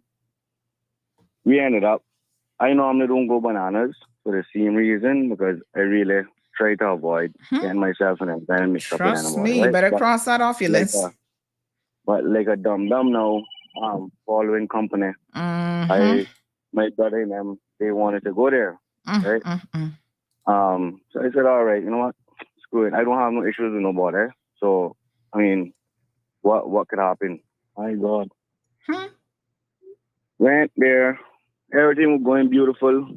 We wasn't having no issue with nothing, right? And he pops by. I started up by the bar with my brother and a friend of mine.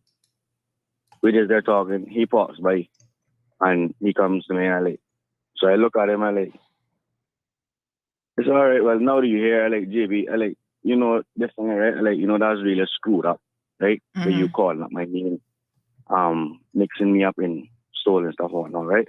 Now let me ask you a question, Michael. I'm sure you probably had a few drinks by the time you saw what's his name, right?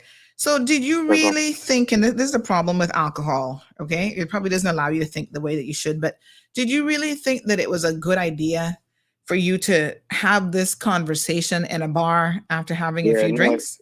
Honestly, no, it wasn't. And I disappointed in myself for even bringing it up. Because honestly, Sandra, I should have just ignored him. My boy, he revolved around mix up, and I should have just ignored him, right? However, like you say, we were all under a few drinks or whatever, right? So I told him, I said, yo, that really screwed up or whatever. Honestly, I didn't even think no more to it, because when he walked away, we didn't walk away aggressive or nothing. We walked away good, right? Shortly after, I look back and I see it's he was arguing with one of the security officers, right? And then shortly after, I see them dragging him out. So what the hell going on there now? And when you look down, everything started closing or whatever. And when I walking out, my little brother comes and he says, hey, yo, watch out, because JB outside shouting your name. They saying that he won't fight you in this time, right? Hey, Jesus Christ, here it is now. So when we walking out the door, the security kind of try and hold him, and he lunging at me, right?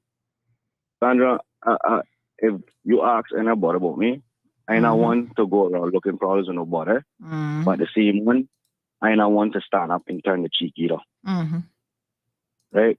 If I go and defend myself, I going to say what I mean, what I think in my head, whether it hurts you or not. I going to say what I feel, and and if you come at me, I will defend myself. Right? So, as you say, we all had a few drinks or whatever. When he lunged at me and whatnot, I say, you know what? Screw it. It is what it is. You know what I mean? You want to come at me? Let's go. Right? And that's how everything else continued from there. Right?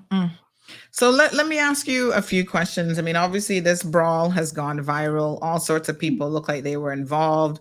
Some people, I guess, had your back trying to defend you. It wasn't a brawl. It was just a bunch of people trying to keep us away from each other.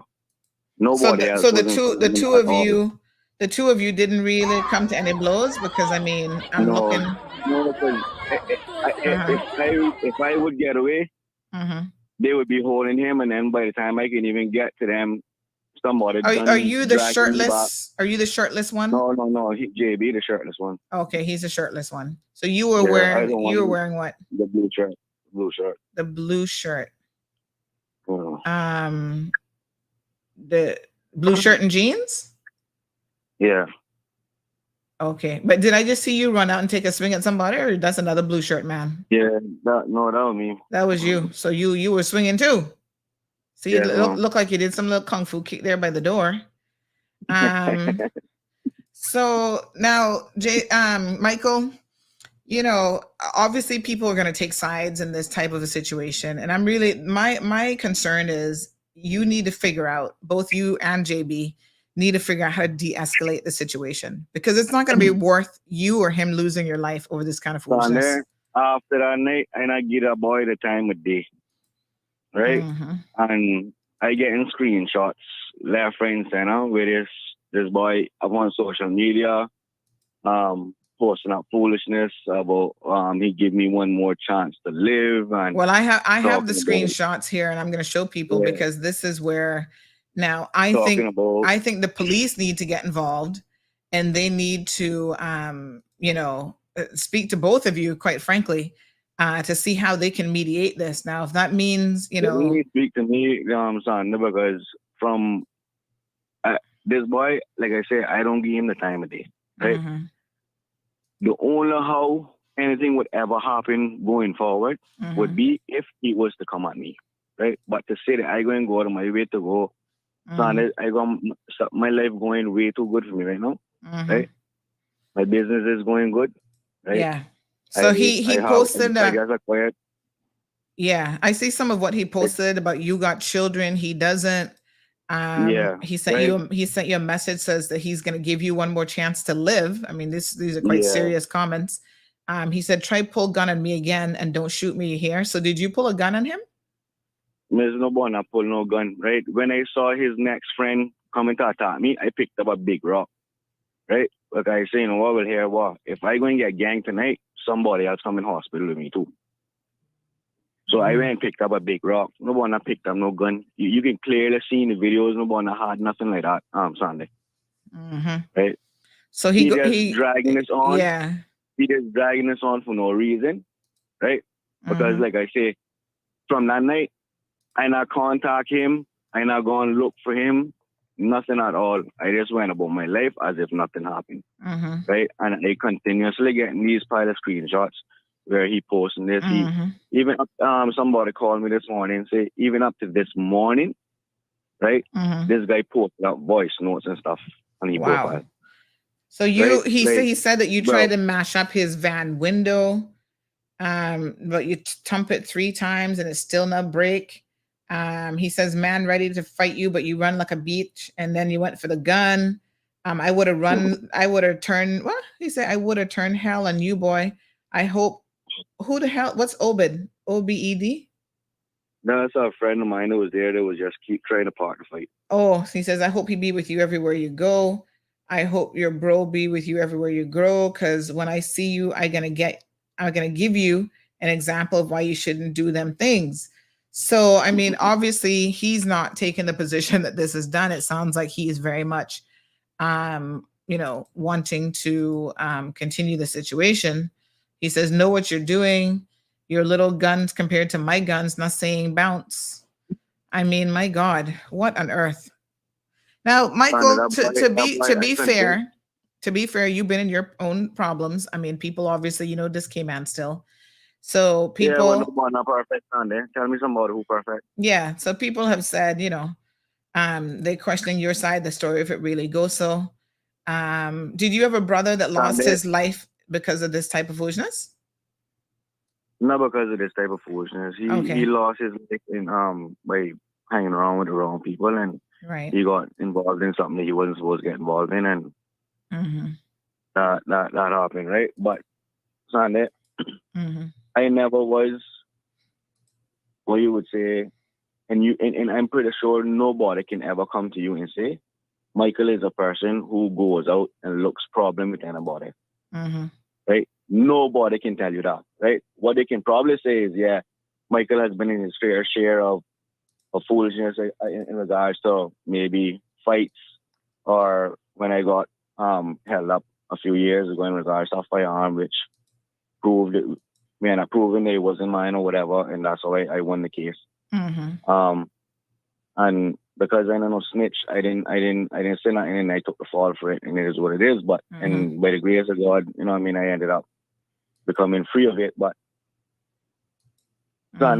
since I came out of prison, anybody that know me can tell you, right? I changed my life completely for the better. Right? I pull myself away from any kind of mix up for the same reason, because I have children. I got 4 children, Tony, right? And when I went to prison, my little boy had just born. He was 3 months old, and she was pregnant with my second child, right?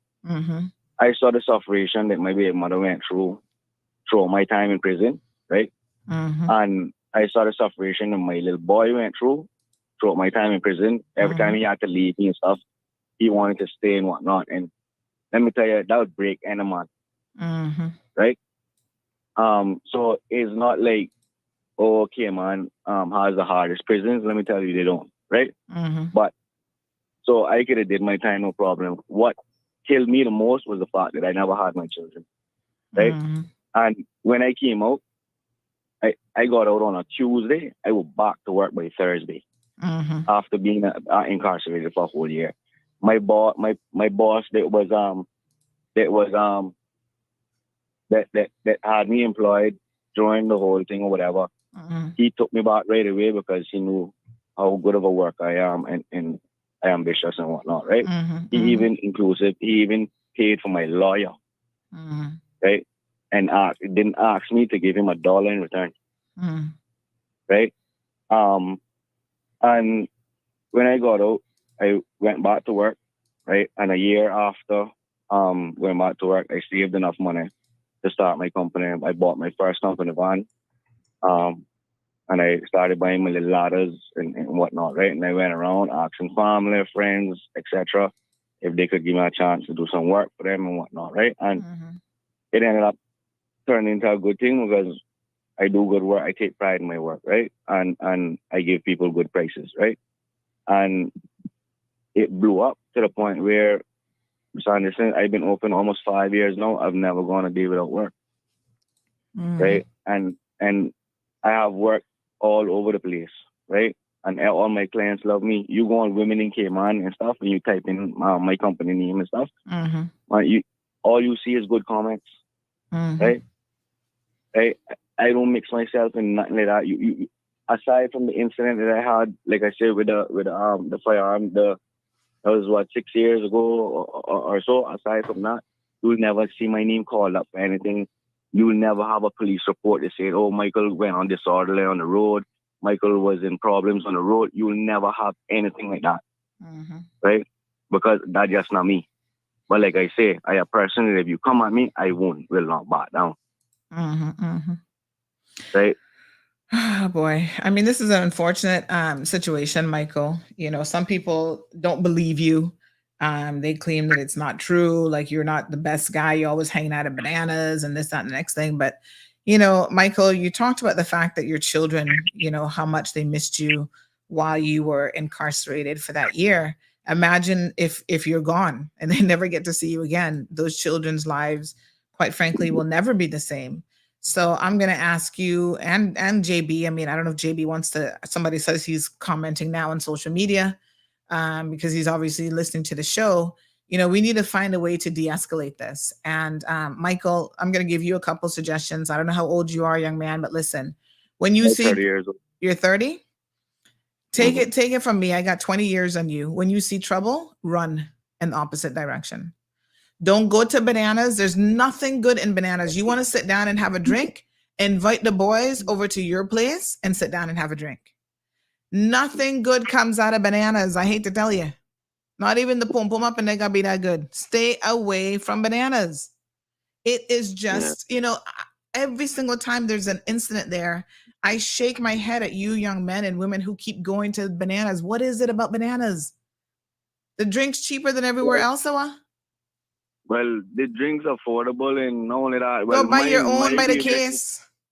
My reason for going there is the music. Like, I like the music. I got my mother Spanish, so I like Spanish you know music. what you do? You get one of them Spanish DJs, DJ Yo-Yo, DJ this one, DJ that. Get them to put a little thing together for you and you can listen at home. You know, you can stream Spanish stations from all over the world that'll give you your reggaeton and whatever else you like to listen to. Bananas is not the only place that you can get good Spanish music. I can tell you this, and I know this recorded. Right? I can tell you this. You're not gonna worry about hearing me getting myself mixed up with that boy again. Like I said, if you come at me, that different story. But yeah, but don't put yourself. My thing is this, right? Don't put yourself in a situation where the two of you even in the same circle. You understand? You're saying that, listen, you've learned from your mistakes. You're trying to elevate yourself. You're doing good with your business. You know, you got your baby mama, whatever. You guys, you know, have a family. Don't put yourself in JB's circle. We have featured JB on this show before. We know that you were in trouble with, like you said, your gun charge. You know, as you also said, nobody's perfect. JB seems to have a temper problem, but, you know, stay away from him and he needs to stay away from you. Nothing good will come of it. So if you know that JB likes to go to, is Lily still around? I don't even know if they're still around. If you know he likes to go there, if he likes to go to Bananas, you don't go there. Stay home. You understand what I'm saying? Bananas would have been the only place that I would have fall in his circle any kind of way. And well, we just said, I'm not going about that again. Yeah, don't even go to Sol de Luna, because next thing you know, he starts showing up there too. Yeah, that too. But no, I don't go to them places no more. Son, I just every time I go, no, I go like Stogies or something. But and here's the other recommendation I'd make for you. That night was the first night I had went out. For a little, I actually went out because normally I just go for a drink or two. Yeah. But that night was the first night I actually went like all night.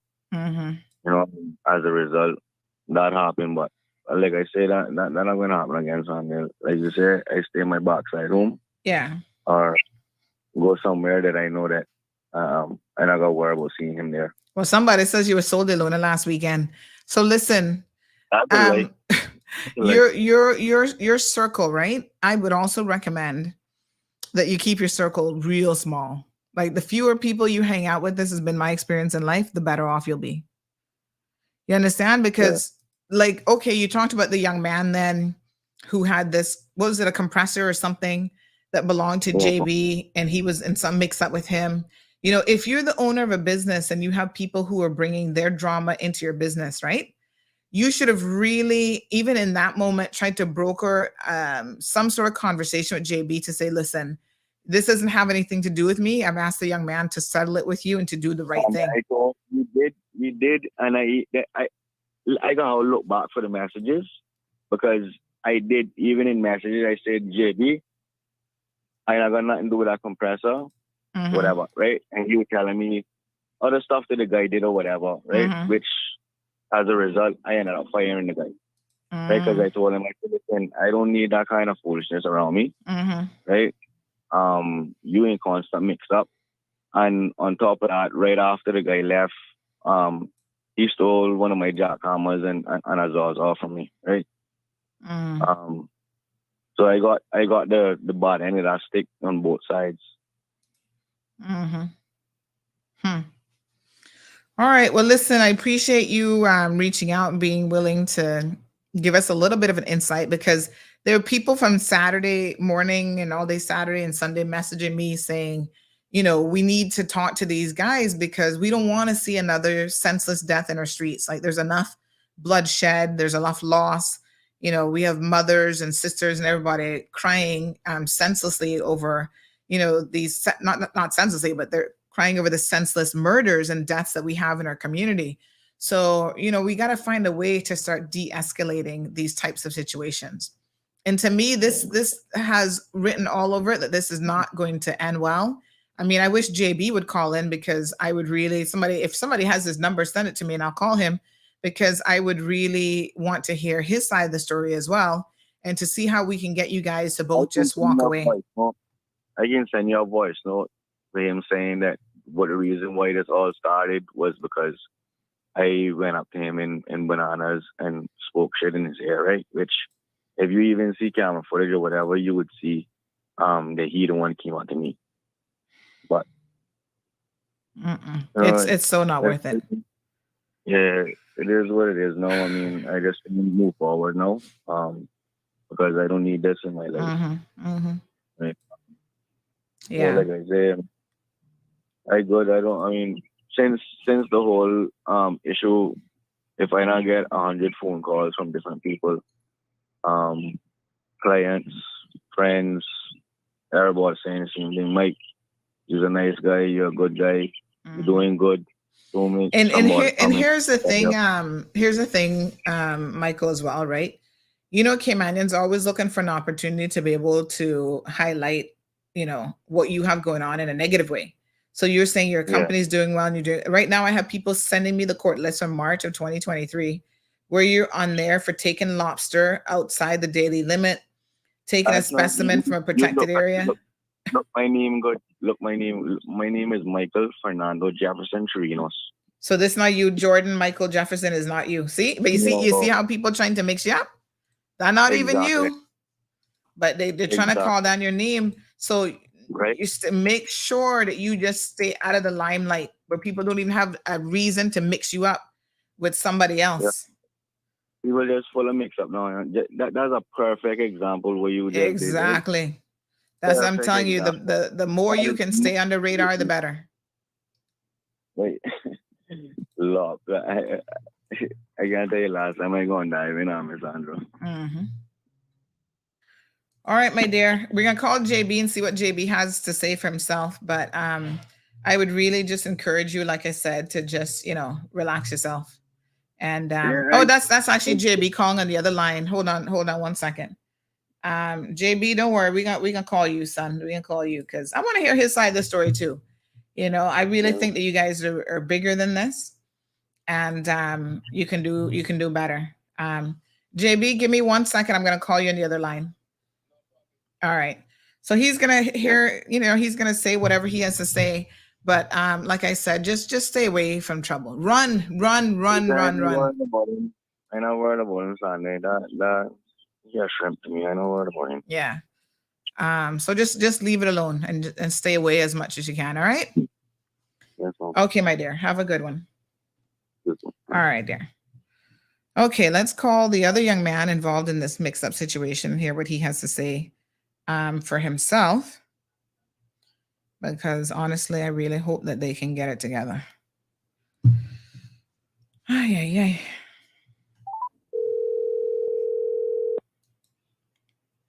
Morning, JB. How are you? I could be better, but I'm okay, fella. Thank God. Yeah. So, listen, you know, we've had our issues with you and CMR over the years. I know you got a little temper on you. I can see that. But you know, I don't wish any young person ill, and I want to see you guys turn your life around because you still have an opportunity to do that. And so I was really surprised this weekend because I hadn't heard your name in a little minute after your last mix up with the girlfriend. So in fact, somebody even pointed out to me a couple months ago that you had set up a new social media account and you started following us again. I could have blocked you. And I said, you know what? I'm going to just leave this kid alone. Maybe he's trying now to do better. I lost my password.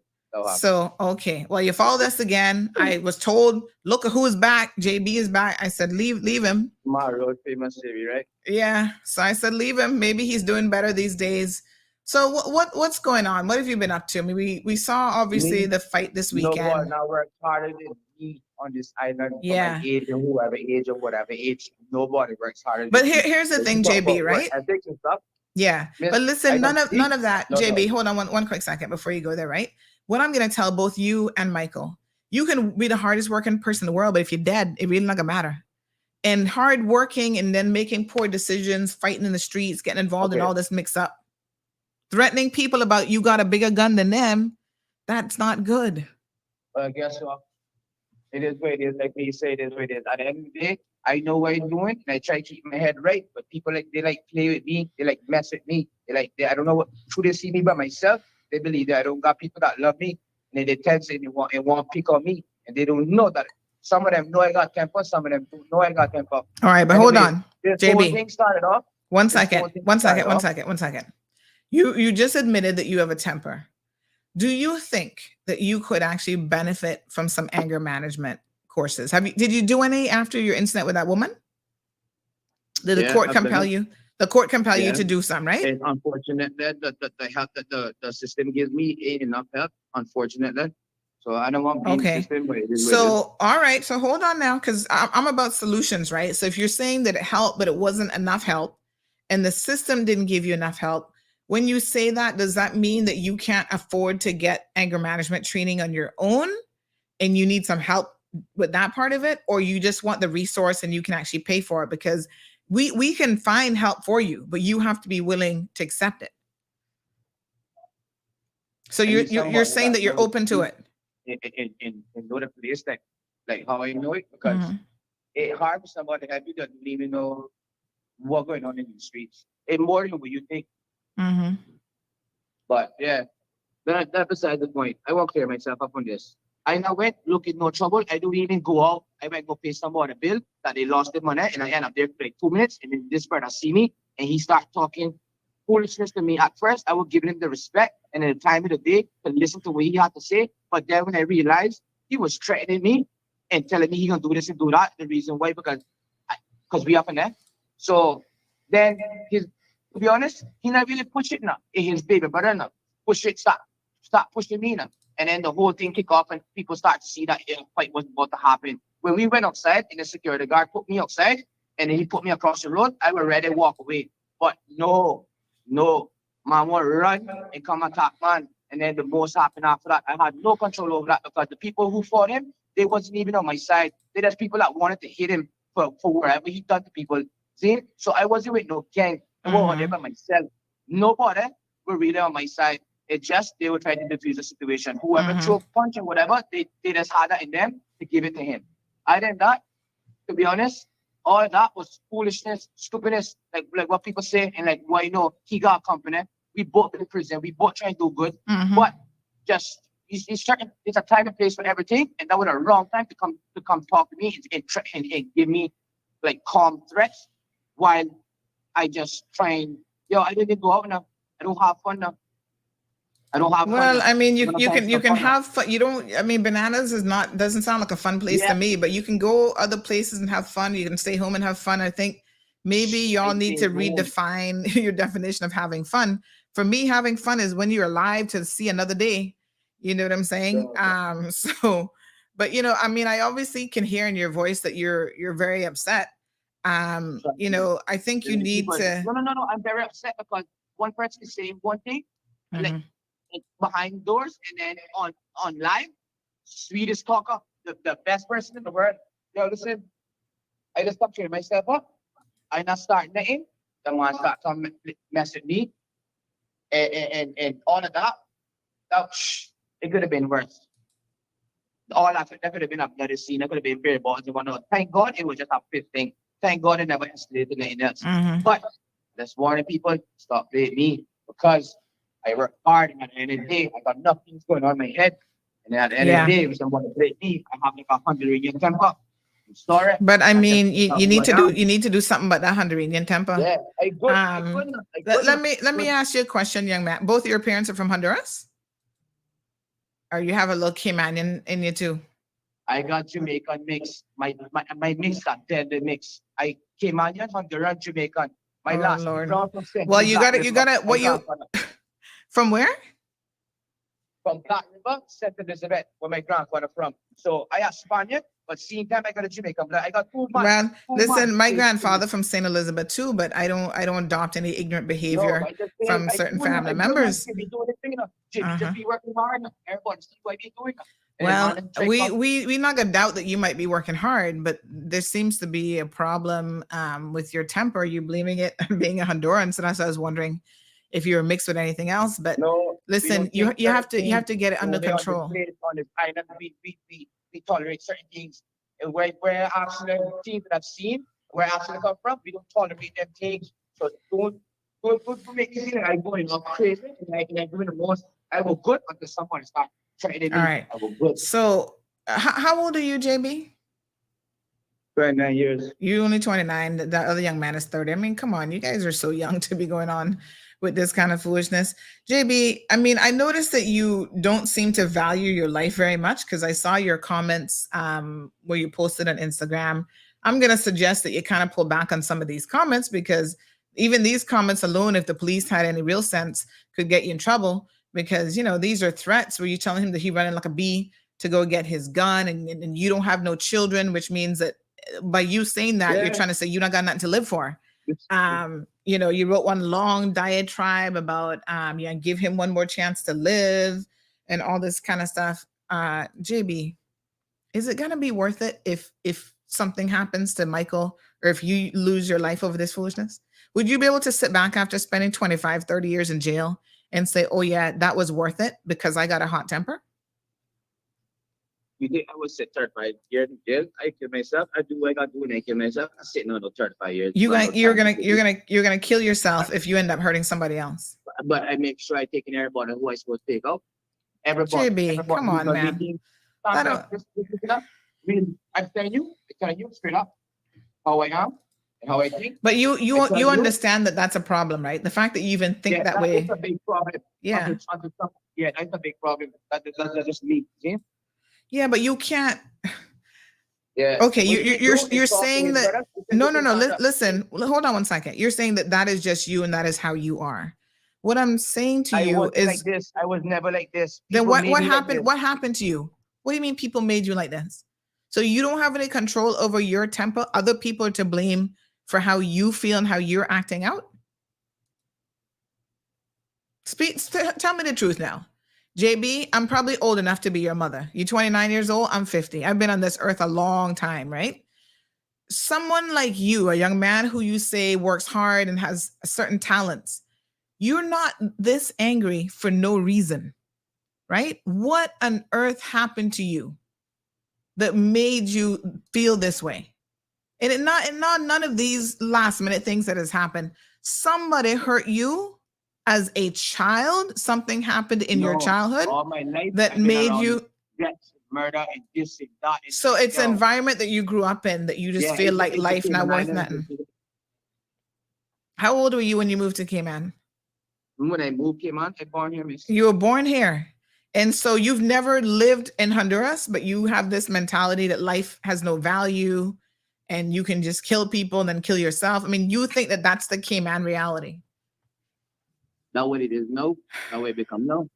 Somebody said your father died when you were young from violence. Yeah, and that got me hurt. How old were you when that happened? I buried him on my 18th birthday. Right. So you were still. Well, I don't know if I wouldn't accept that. I mean, as an 18-year-old, I don't know how you would have processed such an immense loss. You buried him on your 18th birthday, and you don't think that has impacted you? Of course. I mean, listen, JB, I would like for you to live to be 85 and to live a good, productive life, right? And I know one universal truth is that hurt people hurt people. So I want you to find some way of healing whatever it is that's going on with you. I want you to find some way of trying to heal that situation and avoiding the streets, avoiding trouble, and if you said that therapy helped, but maybe you just need some more of it, you need somebody that you can really talk to when you're feeling a particular way and you're upset and whatever. You see when you've been stabbed and you've been robbed, gunpoint and all these things. So you think all these things will run in my mind and make me the way how I am today when my own friends that I trusted end up switching on me and doing the most. Mm-hmm. Like I tell you, I get stopped when I buying a man 2 red stripes. I get stopped twice when I buying a man 2 red stripes. Trust me, people, they don't know who they play with. I'm not like this, People made me like this. Well, I'm gonna challenge you. Let me I do good things to people. I be the kindest. I do stuff, and I don't ask for my back in return. But people they got this thing that they take me quite soft, and but JB, let me say this to you, right? Nobody can make you into anything. You have to decide. You're an adult. Even people who have bad things happen to them, there's a lot of people in the world who've had far worse happen to them than you have, and they don't feel the way that you do. So something else is going on here, why you're taking this on board in the way that you do, and you have to take accountability for yourself. You can't blame other people. So when I hear you saying that, people made you this way, I'm like, nobody not made you this way. Like, you got to accept that, you know what, you have an anger problem. You said that already. And I think you need to do something about that. But you also need to know that every decision you make is on you. Even if somebody approaches you, what the next move you make, the next thing you say to them, the next thing you do is your decision. And what I'm encouraging both you and Michael, and I don't know who the brother is, but whoever the brother is, just learn to walk away. Learn to avoid situations. His brother is sending me all kind of threats. Oh, yeah, cut up my cousin Bella and this and not where he is one-on-one. This all them stuff I ignore now because this has nothing to do with him now. This is between me and Michael now. And at the end of the day, I do have clients just like how Michael have clients. And it's very embarrassing. Trust me, it's very embarrassing. And you know what the sad thing is too? Is all of you have the yeah, and here's the bad thing though, JB. I mean, both you and Michael now are going to be, your business could be negatively impacted by this. Because you think anybody wants to hire you guys after seeing you out in the streets fighting like that?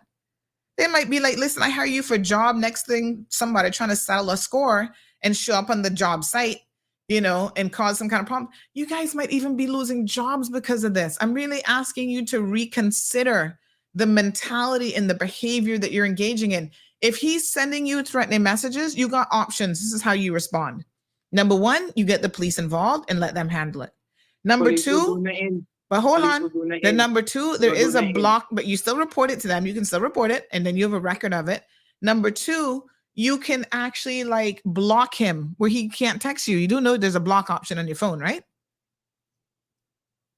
Yeah? Yes. Yes, sir.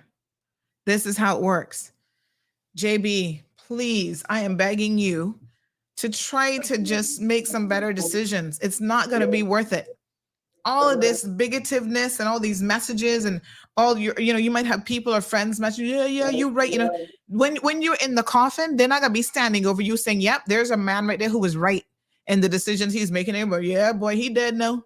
He dead and gone. My nigga dead and gone. What we going to do next? They're going to move on from you in a couple months once you dead. You have to value your own life more than any of this other foolishness and just make better decisions. Have you ever had a mentor in your life? I made my mentor get a mentor. That's how messed up I am. You made your mentor get a mentor. I made my counselor get a counselor. All right. So, that's really nothing to brag about. That means that you have some, I appreciate your honesty. Because to me, what that says is you got some real deep issues that need addressing. Can we maybe see if we can get you some counseling, JB? There's nothing wrong. I see Misty Chanel says here that counseling is good for everybody. We all need it. She says therapy is good for everyone. Please just deal with your trauma, my guy. She says you're not a product of your circumstances. Break the cycle. We think that you can do better. Then this headspace that you're in, you can change, you can do better, but I think you need help. So would you be open to if we can get Sandra, I'm not embarrassed to say that I do need help. And I do want there's help, nothing to be embarrassed about. I mentioned that to them in court, tell them I finished with my program, but I always ask them for more, to go more, because when I doing that, I be doing better. When I get idle time, stuff always happens to me. I end up back in the same position where I was once asking for that help. Right. Okay. So if we try to get you some counseling, you would be willing to accept the help? I'm always willing for any help. Okay. All right. So I have your number now, right? Let me, I'm going to put a public plea out there, but let me see what resources might be available in terms of getting you some additional counseling. And let me say this, that just stay away from these guys. Stay away from Michael, his brother, anybody else. Stay away from Bananas, for God's sake, because that place just looks like it's a hotbed for all kind of mix up and trouble. So I would even recommend, if you have to go on Eastern Avenue, when you're passing Bananas, speed up just a little bit. Don't break the speed limit, but speed up just a little bit to get by Bananas as quickly as possible. Don't go there. Don't hang out there. Don't go in there to pay nobody bill. Somebody message you and be like, oh, I don't got no money. You have online banking? Send them the $5 for the beer online or whatever. Or send somebody else to pay it for them. You don't go. Stop putting yourself in harm's way. Sometimes I feel like because we have had so much trauma, it's almost you already in your head have said, oh, my life not gonna amount to nothing. Like you said, oh yeah, if I hurt somebody, I'm gonna just kill myself. Why on earth would you say that? because there is such a thing as a self-fulfilling prophecy. So you've already predestined in your mind how your life is going to turn out. And I think that unfortunately, you need to change that way of thinking, but I accept that it's not easy to change. If you've always thought that way, you need a little bit of help. So let me see how we can help you. Listen, Michael said he not got no beef with you. He don't want no trouble. Do me a favor, don't post nothing else on social media. Just stay off of it. And then what we're going to do is we're going to reach out. There's a lot of people listening today. There has to be someone, whether they're in Cayman or not, we can do teleconferences in terms of counseling. There's so many options now available to you. We'll find you some help. And it sounds like you're willing to take it. So let's just move on and try to be in a more positive space. I good. I at work. I just don't want nobody come and violate me, but then I do some other. And next thing again, so I go from when you say that, want to be thing, then I agree with that, because right now I got to take care of my job and I got my clients that I deal with. I deal with business. And your mother's still alive, JB? My mom, yeah. Yeah. My mom is a different case. She neglects me. Okay. So where all of my anger come from? My anger come from all of that. Yeah. Well, you didn't really have to tell me that, because even, what you did to your ex-girlfriend, I can tell you got issues with women. And normally, unfortunately, yeah. Unfortunately, normally that happens because of, relationships with their parents and having abuse issues or neglect issues and stuff. But, you can break the cycle. JB, take it from me, right? I wouldn't say that you and I probably came from much, like in terms of where we started. We probably started out in the same way, having a mother who was more concerned about whatever else, too many children, whatever. The difference for me, though, is I got the opportunity to leave Cayman and to see things differently and to be in a totally different environment and to prioritize my education. And that gave me a chance at life of just turning things around, right? And so I know what it is to hurt, and I know what it is to feel like nobody understands you. And I also know what it is to have anger inside of you that, can be very, very explosive. But I also know that you can control it, right? And that you can do better. So I'm really just pleading for you, JB, to know that your life has value. Maybe right now in your head, to you, it doesn't have value, but it does. And I think with the right, surrounding yourself with positive people and, you can turn it around. Like, I believe that for you. I want that for you, and it's going to be hard because, like I said to Michael, people in Cayman are always going to judge you. The second your thing came out with this fight, everybody's like, yeah, that JB that you had featured on Ma Road and this and that. And yeah, that's Michael. He had gun charge and blah, blah, blah. And this is. You got the most to say, but you can't say it to your face. You got the most to say, but can't say it to your face. But JB, let that go. The point is, people are always going to talk. They're always going to have something to say no matter what. But you turn your life around and you focus, your energy in a more positive way. If work is like your thing and you're able to. Work is my therapy. Honestly, work is my therapy. I don't go out now, Sandra. I don't go out. I stop that nightlife. I went for 2 minutes, and in 2 minutes, I could have gone to jail for 20 years, 30 years. So I tell you, I don't leave the road. I lead alone. The devil called me out that night, and I never expect that. But I disappointed myself because I told myself I'm not doing that again. And check it out. Boom. Yeah. I mean, this is the thing, right? I think that especially. So I know they're drinking. But the problem is, no, they're trying. Yeah, I wasn't. No, they're like that. I step in 2 minutes. Not happen. Well, this is the point. This is the point that I want to make, right, JB? Like I said, run from trouble. Don't run to it. And so you now know that even stepping into bananas for 2 minutes, can you see the wrong person? Somebody said nothing to you. Yes, just stay away from these environments where these guys are hanging out. They say prevention is always better than cure. So you can foresee stuff that is going to happen. So that being the case, just stay away from certain people and certain places, and your life will be so much better. You understand?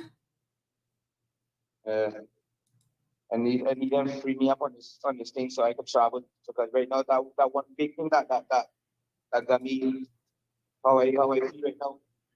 But I mean, this is your conviction. But I try and get my things sorted so I can travel because. Yeah. So this is the conviction with you and the girl, then basically, right? So that's on your record. I've been asking for like, you know, but they tell me no. But all of that now, I see everybody going fine. Everybody going around. But that's something that I normally used to do all the time. Now I can't do it. But that got me messed up. Yeah, but listen, I mean, you can't hope to change any of that if you don't really start to get yourself together. You understand? So, I mean, your situation was just, when did you come out of jail? Last year, July. Yes, I mean, it hasn't even been any time yet. So, listen, people willing to give you a chance, but in order for that to happen, you have to prove yourself over a sustained period of time, right? So, I mean, work on yourself first, and then I think that you can, you know, eventually get that taken off your record and stuff like that. But you haven't proven yourself to the court or the people or nothing else for that matter. I've been proving myself. One little thing. No, it now got me in this situation now. So can't say I wasn't trying. Can't say that I've been working hard towards that because I've been putting blood in sweat in everything I do. And you know what is so sad? To better myself, for me to better myself. I've been doing the best for me. This is the other sad thing, JB, is as you can see, you could work for 20 years and one mistake, one bad decision, 2 minutes in bananas changes your life and erases all the good that you've been doing. Just like that. Just like that.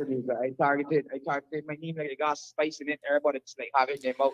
But listen, JB, even thinking that way, I want you to stop thinking like that. You know what I'm saying? Because you, like I said, it's like a self-fulfilling prophecy. Oh, everybody got it out for me. You know, people can harm me. Stop having all these negative thoughts in your head, because then that is fueling your anger and other issues as well. Let me see what I can do about getting you some therapy, right? Real friends that look out for me and they tell me what I don't want to hear, even when I don't want to hear it. They tell me I appreciate those friends that I have in my corner. Trust me, I don't need no more than them. But I know you're trying to be a menace to society or a pet to society or doing the most. And no, trust me, people see what I've been doing. That's all I've been doing. One little thing like that, like what happened at night, shouldn't have happened at night. But only God knows why it happened, and everything happens for a reason. Now you look at me talking to you, talk to me. Yeah. All right. Well, I mean, I still believe that you can turn around. I'm gonna have faith in you, JB. Like I said, I don't know you, but you know what I'm saying. I think that underneath all of the anger issues and whatever, I feel like you're probably still a good person. You just gotta work on a few little things. So I'm going to see if we can't get you some help. Like I said, I have your number now. You know, just try to keep cool. We can get you some counseling, get you some help, and, you know, just try to continue to be on a positive path. Okay. All right. All right, my dear. Okay, good. And stay off of social media. No posting. Yeah. I'm not posting. All right.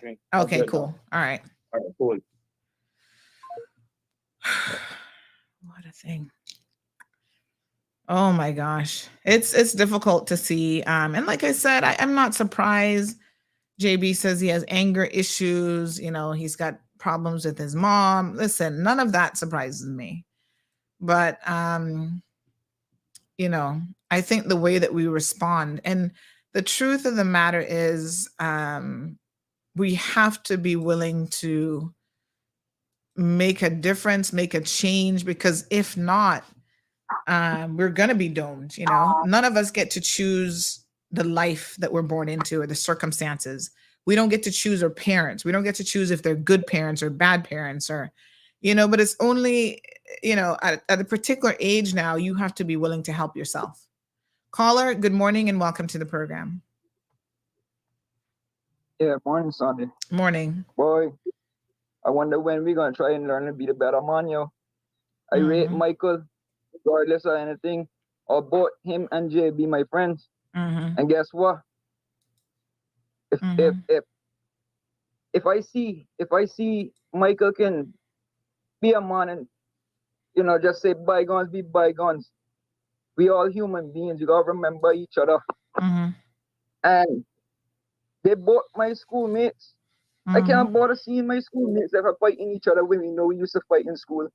And we wasn't trying to get anything from each other. We need to learn to work together. Yeah. Come on, no man. Them type of things that hurt me when I hear JB talking about them things like that. I don't need none of my friends that going into no mental breakdown. We bigger man than that. We bigger man than that. I don't give a damn who better than who and who got the biggest guns. That's foolishness. Yeah. Go to Pakistan, go see what's going on if you're thinking that you got the things. Yeah. Jesus Christ, you think we won't go into some civil war just for just for a compressor? Come on, man, guys. We better than that, yo. You lose bigger things than that. Got family gone and dead. Come on now, man. Frig. Let's keep together, yo. Shit. If we were supposed to be in America, I could tell you what, can't survive the fucking language. That one that come out because look, I hate seeing this. This will get people killed. Come on now, man. We 30 years old, 28 years old, 29 years old, whatever age is. We went to school together. Come on, we don't want to kill each other. What's going on here? Boy, I tell you, yo, sometimes that upset me knowing that I have a man that think like that about me too sometimes. All right, Let's Alejandro. go. Thank you very much. All right, folks. We have to be the voice of reason. Like I said, both of these young men theoretically could be my children. I mean, I'm about 20 years older than them. So, if we can offer them a little bit of advice, I think we should. Marshall says, well, by the end of the conversation, he was much calmer. Thanks, Sandy, for calling him and getting his side of the story. Sometimes people do want you to listen to them as well. Vanessa says at least he was honest. Caller, good morning and welcome to the program. Good morning. Good morning, my dear. It really touches my heart as a mother. And it's sad. I have children older than them, way older. And I'm telling you, I can only encourage JB and anyone else. Find your sense of value in yourself. You're not an animal. You're not a chicken. You're not an iguana. You are somebody of value. And the Bible says God knew you before you were even placed in your mother's womb. If you do not value yourself, you cannot value anybody else. Learn to love yourself and see purpose and value in yourself, or else you cannot value anybody or love anybody else. Look, life is a gift, precious. We don't own the breath. JB, Michael, everybody out there. We don't own the breath in our lungs that we wake up with every day. It's not you cause your heart to beat up with strength in your body. Find value and purpose. It's not worth it. It's a waste of life. And I beg of you, you could never, it was you who woke up yourself this day. Nobody can take an alarm clock to a cemetery and put it to alarm and anybody get up. So when you wake up to see a new day, thank God and find a good purpose for that day. Help to put value and purpose in somebody else's life also. I just beg of you all, put down the foolishness and find value and meaning and purpose in the gift of breath that you have in your lungs, your heart beating. You don't see what's going on in the world. Many don't see today. And you choose, we have a will. You choose to be angry. You choose to be vicious. You choose to do wicked. Choose to do right. Choose to establish peace. It's not worth it. I beg of you both. It's not worth it. Yes. Thank you so much, caller. Have a blessed day. Thank you. 936-2626.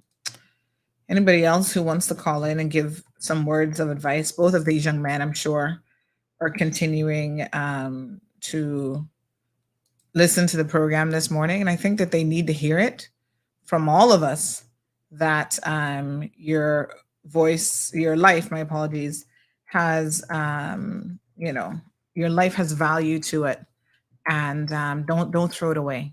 Yasmin says, every day I love you more for what you're doing. My eyes are full with tears. What would we do without you? Thank you so much, Yasmin. Like I said, I'm thinking, what if JB was my son? What if, Michael was my son, or my brother, or whatever, nephew? Nobody wants any more bloodshed in our streets. It's too much already. And so, if I have to call these young men, I mean, look, JB's even shocked. He's like, boy, I never thought you and I would be having a conversation, because we had our moments where he was trying to pop off on me, and y'all know me already. I'm like, you're not going to disrespect me, son.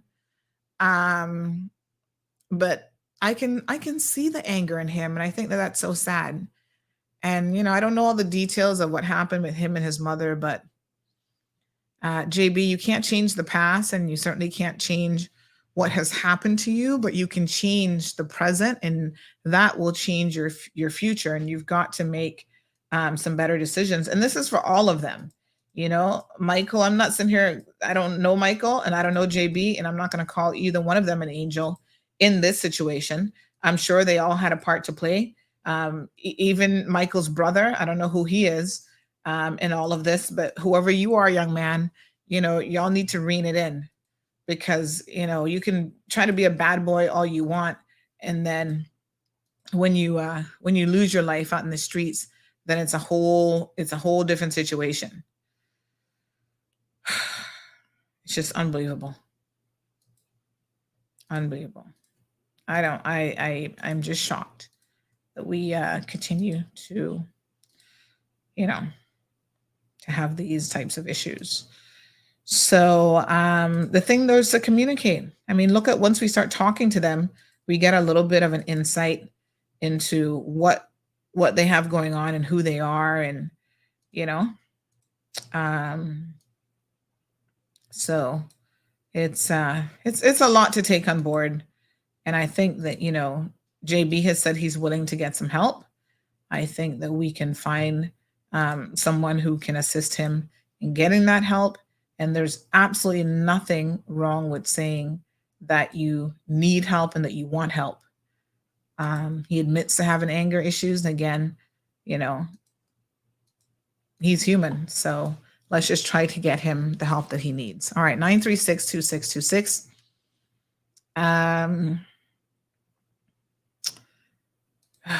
Johan says the world is coming to an end. Oh, good grief, Johan.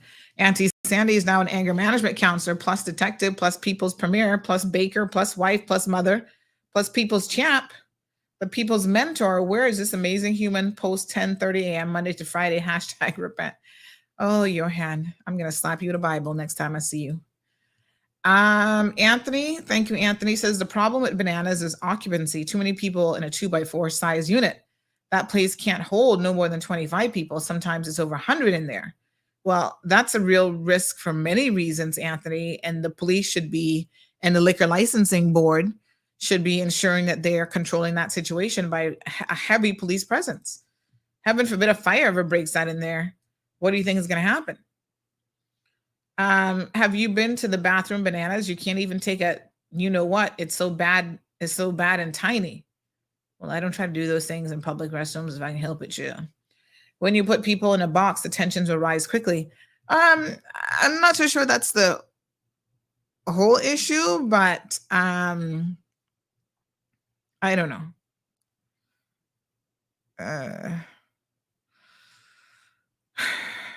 Luis is asking us to big up his only granddaughter for winning the Miss Universal beauty pageant, Melissa Molina. Is this in Honduras, or where did she win this pageant? Marcia says, peace, Father God. Bless Cayman. Strong Wilt says, hey, Sandy, that was good counseling. My hat goes out to you. God bless. Andrea says they can change and good can come from them. They just need to want to change for themselves.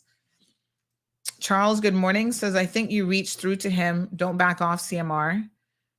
we would kill this topic now and don't add any more petrol to ignite the flame again. Next topic. We should kill this topic now. Vanessa says at least he's being honest.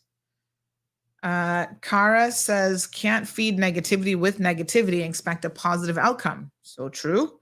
Ego is the issue with a lot of people, why they can't get any better. You need to know when to swallow your pride. It's hard to sometimes, but for a better outcome in your life, you need to let bygones be bygones.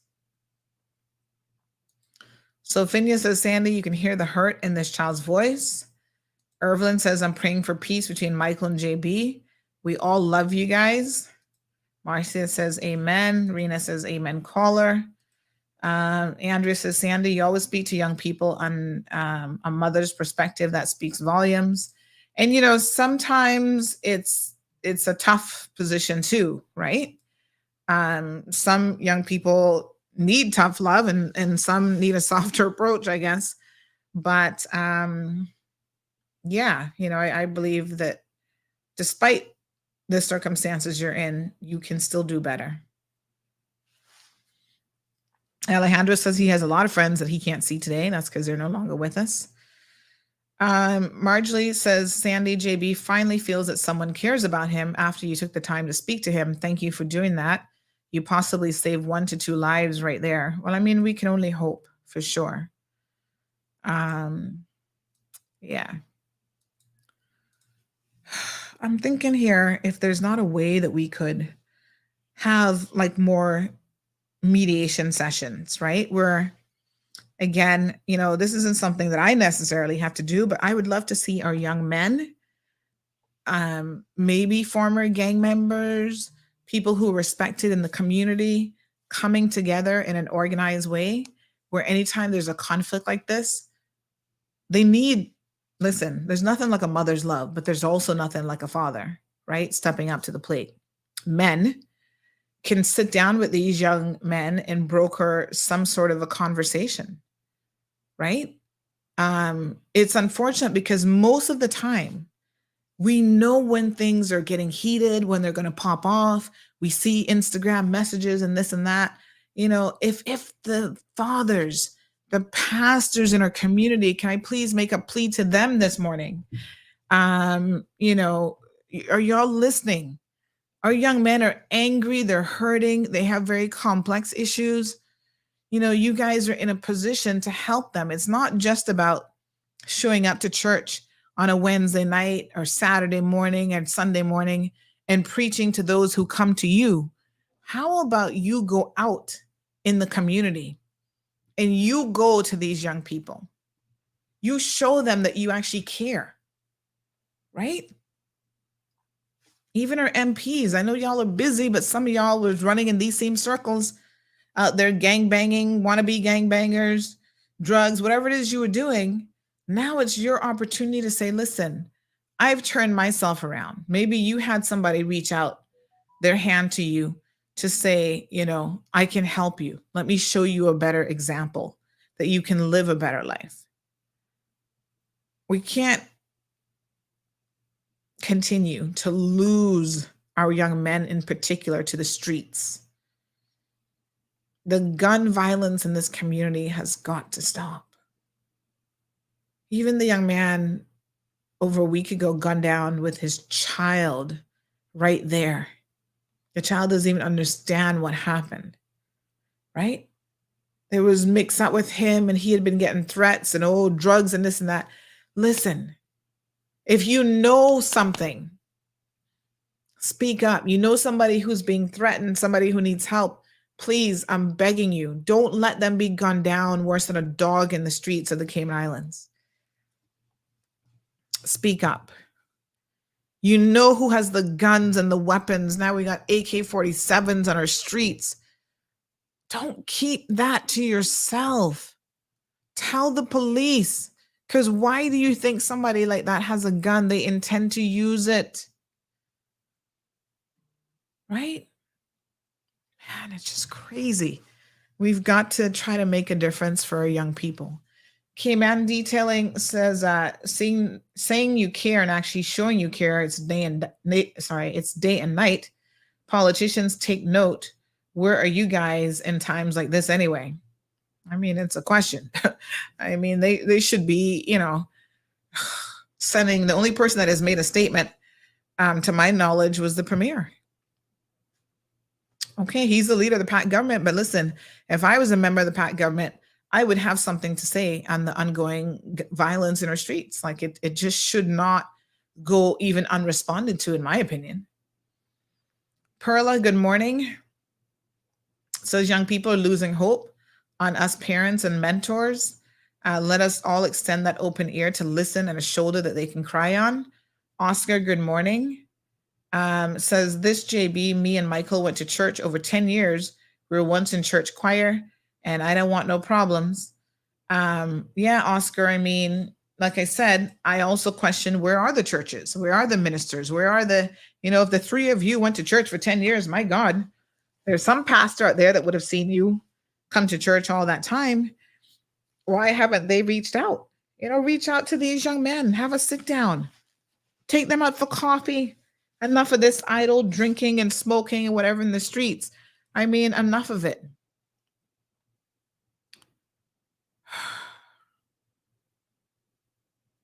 Nothing good comes from the overindulgence and all these things, right? Sit down, have a juice, have a strawberry smoothie or something. Because again, you mix alcohol with already bad tempers in a situation, it's going to get worse. Miss Charlene says, Sandra, I can't call in. I did share a comment. I'd appreciate you reading both of them. Oh gosh, we get so many comments, Miss Charlene, that I don't even know where your comment is, to be honest. We have probably, oh my God. I don't even know how many comments, to be honest, but it's a lot. So if I miss them, my apologies. I try to read as many as I possibly can, but it is a lot.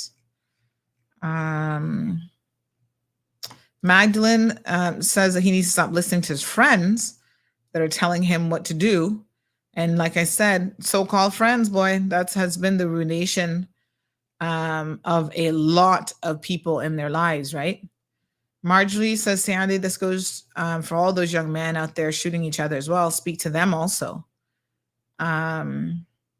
Marshall says it's now clear to see why JB has so many anger issues. It stems from his family, his upbringing, also the loss of his father and neglect of his mother, but he has to think positive and believe in himself. So without a doubt, those things have had a negative impact. Andrea says you can change the narrative of their story. They can change the negative narrative of their story for sure. Good morning, caller. Welcome to the program. Hi, good day. Yes, Good morning. I would like to go on the live. Yes, ma'am. Yes. Do I just speak? Yeah, sure you can. Okay, so I just want to say a few things. I had did a little comment, but Yes. Miss Sandy was saying about the church and the pastor should talk to these people, but they are doing the best that they can. And the comment I had put was better to be by yourself than to be with bad company. That's one of the quotes that I go by, and it had helped me to focus better on myself than to hang around with bad company that would lead to situations that would complicate things. Yes.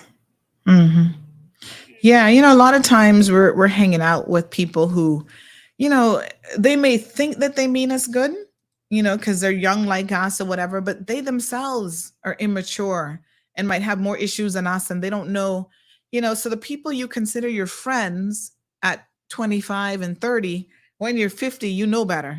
But those people didn't necessarily know any better than you. And that's why a mentor is so important to have in your life. It's someone who's more seasoned, who has seen more, done more, and is in a position to hopefully guide you in a better way as well. But, always I say, be careful of the company that you keep.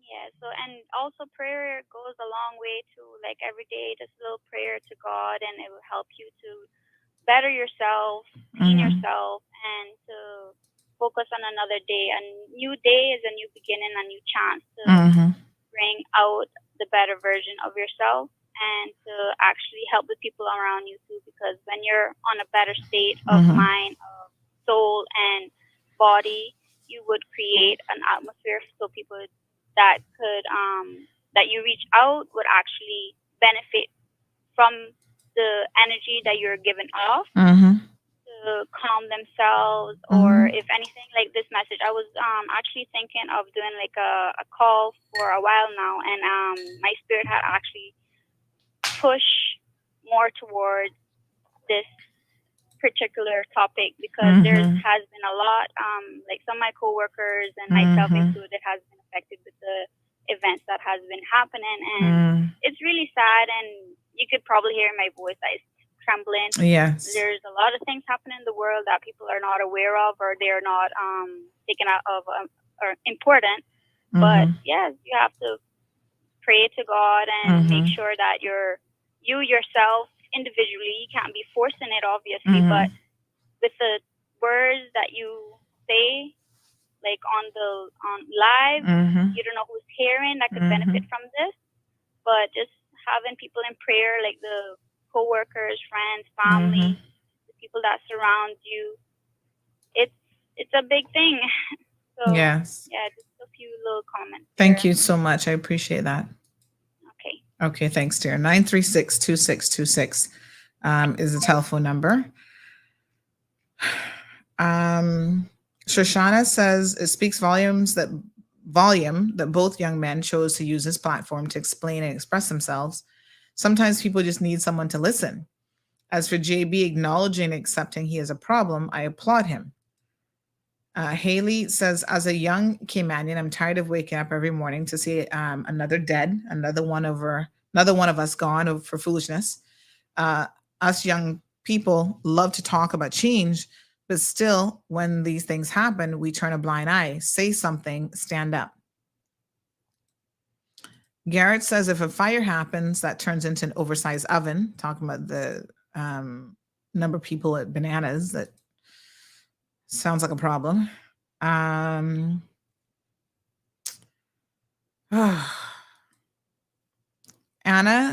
Lucy, good morning to you. What a beautiful profile picture. She says, please, young people and old too, seek God and follow Jesus' footsteps, and your lives will be rejoicing. Satan is out for destruction, and he's targeting these young people. Too many things going on in the world now. Please contribute to peace and rejoice. Prayers, prayers, and prayers. Estrella says, better to be by yourself than to be with bad company. YouTuber says, Michael and JB should head to the gym and see who can bench press and squat the heaviest. Healthy competition, make it a habit. Damien says, maybe we can raise some money now for some counseling costs. I'm going to speak to a few people in the profession and see what would be required. Irvlyn says, Sandy, I love you in this mood this morning. Thanks for not drinking any apple cider vinegar this morning. Well, I have been drinking it. Actually, it's almost finished. Look at that. Irvlyn, sometimes a different approach is needed. And I myself recognize that, so we needed to talk this morning. Al says that he can see one day Michael and JB hanging out, having a cold drink and laughing. Gilder, good morning, says, please contact Brother Kim Evans, a past police officer. I'm sure he will help. And he's also a pastor as well, right? Kara says, yet some people on here think that you're wasting your time trying to get through to him. I myself am grateful, Sandy, for you speaking and trying to make peace. I don't want to see any more news headlines about one murdering another. It's too heartbreaking. For real. Leroy says the church are like politicians. They only care for their pocket. They don't help people like they used to one time. Well, maybe they'll hear our plea this morning and they can step up to the plate as well. Kids as young as 9 are vaping, says Perla. She says, go down to the skate park and you'll see I'm doing it. Wow. Oh my gosh, what madness. Andrea says, when I was younger, my mom used to say to me, show me your company and I'll tell you who you are. So we just have to be mindful of who we're around, positive people only. Miss Sue says, I don't think these pastors are doing their jobs. They're supposed to be out there reaching out to lost ones. And I guess it's too hot for them to be on the outside, but hell is hotter and will burn you more for not doing what God sent you to do.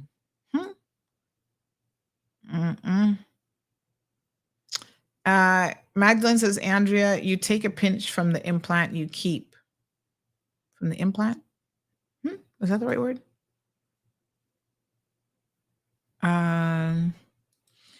Miss Dean says, Sandy, you're the pastor. Oh gosh, don't give me that title, please. You're the Christian this morning. That's how our Father in heaven wants it. It's not about the four walls or the dress up Sunday mornings. It's about care for each other, touching lives. You just sow good seeds in this young man's life. That is, that to me is Christianity. My heart really touched this morning. I applaud you, Sandy and CMR this morning. Thank you, Miss Dean. Sandy says Alex Place at the hospital can help a lot. Now I know they offer mental health, but that's a great idea, Sandy. I'll certainly reach out and see. Miss Vernita says, good morning, Auntie Sandy. Good.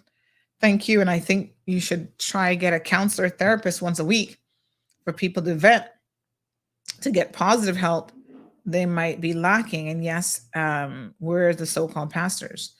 You know, that's not a bad idea about having a professional counselor on that could answer your questions.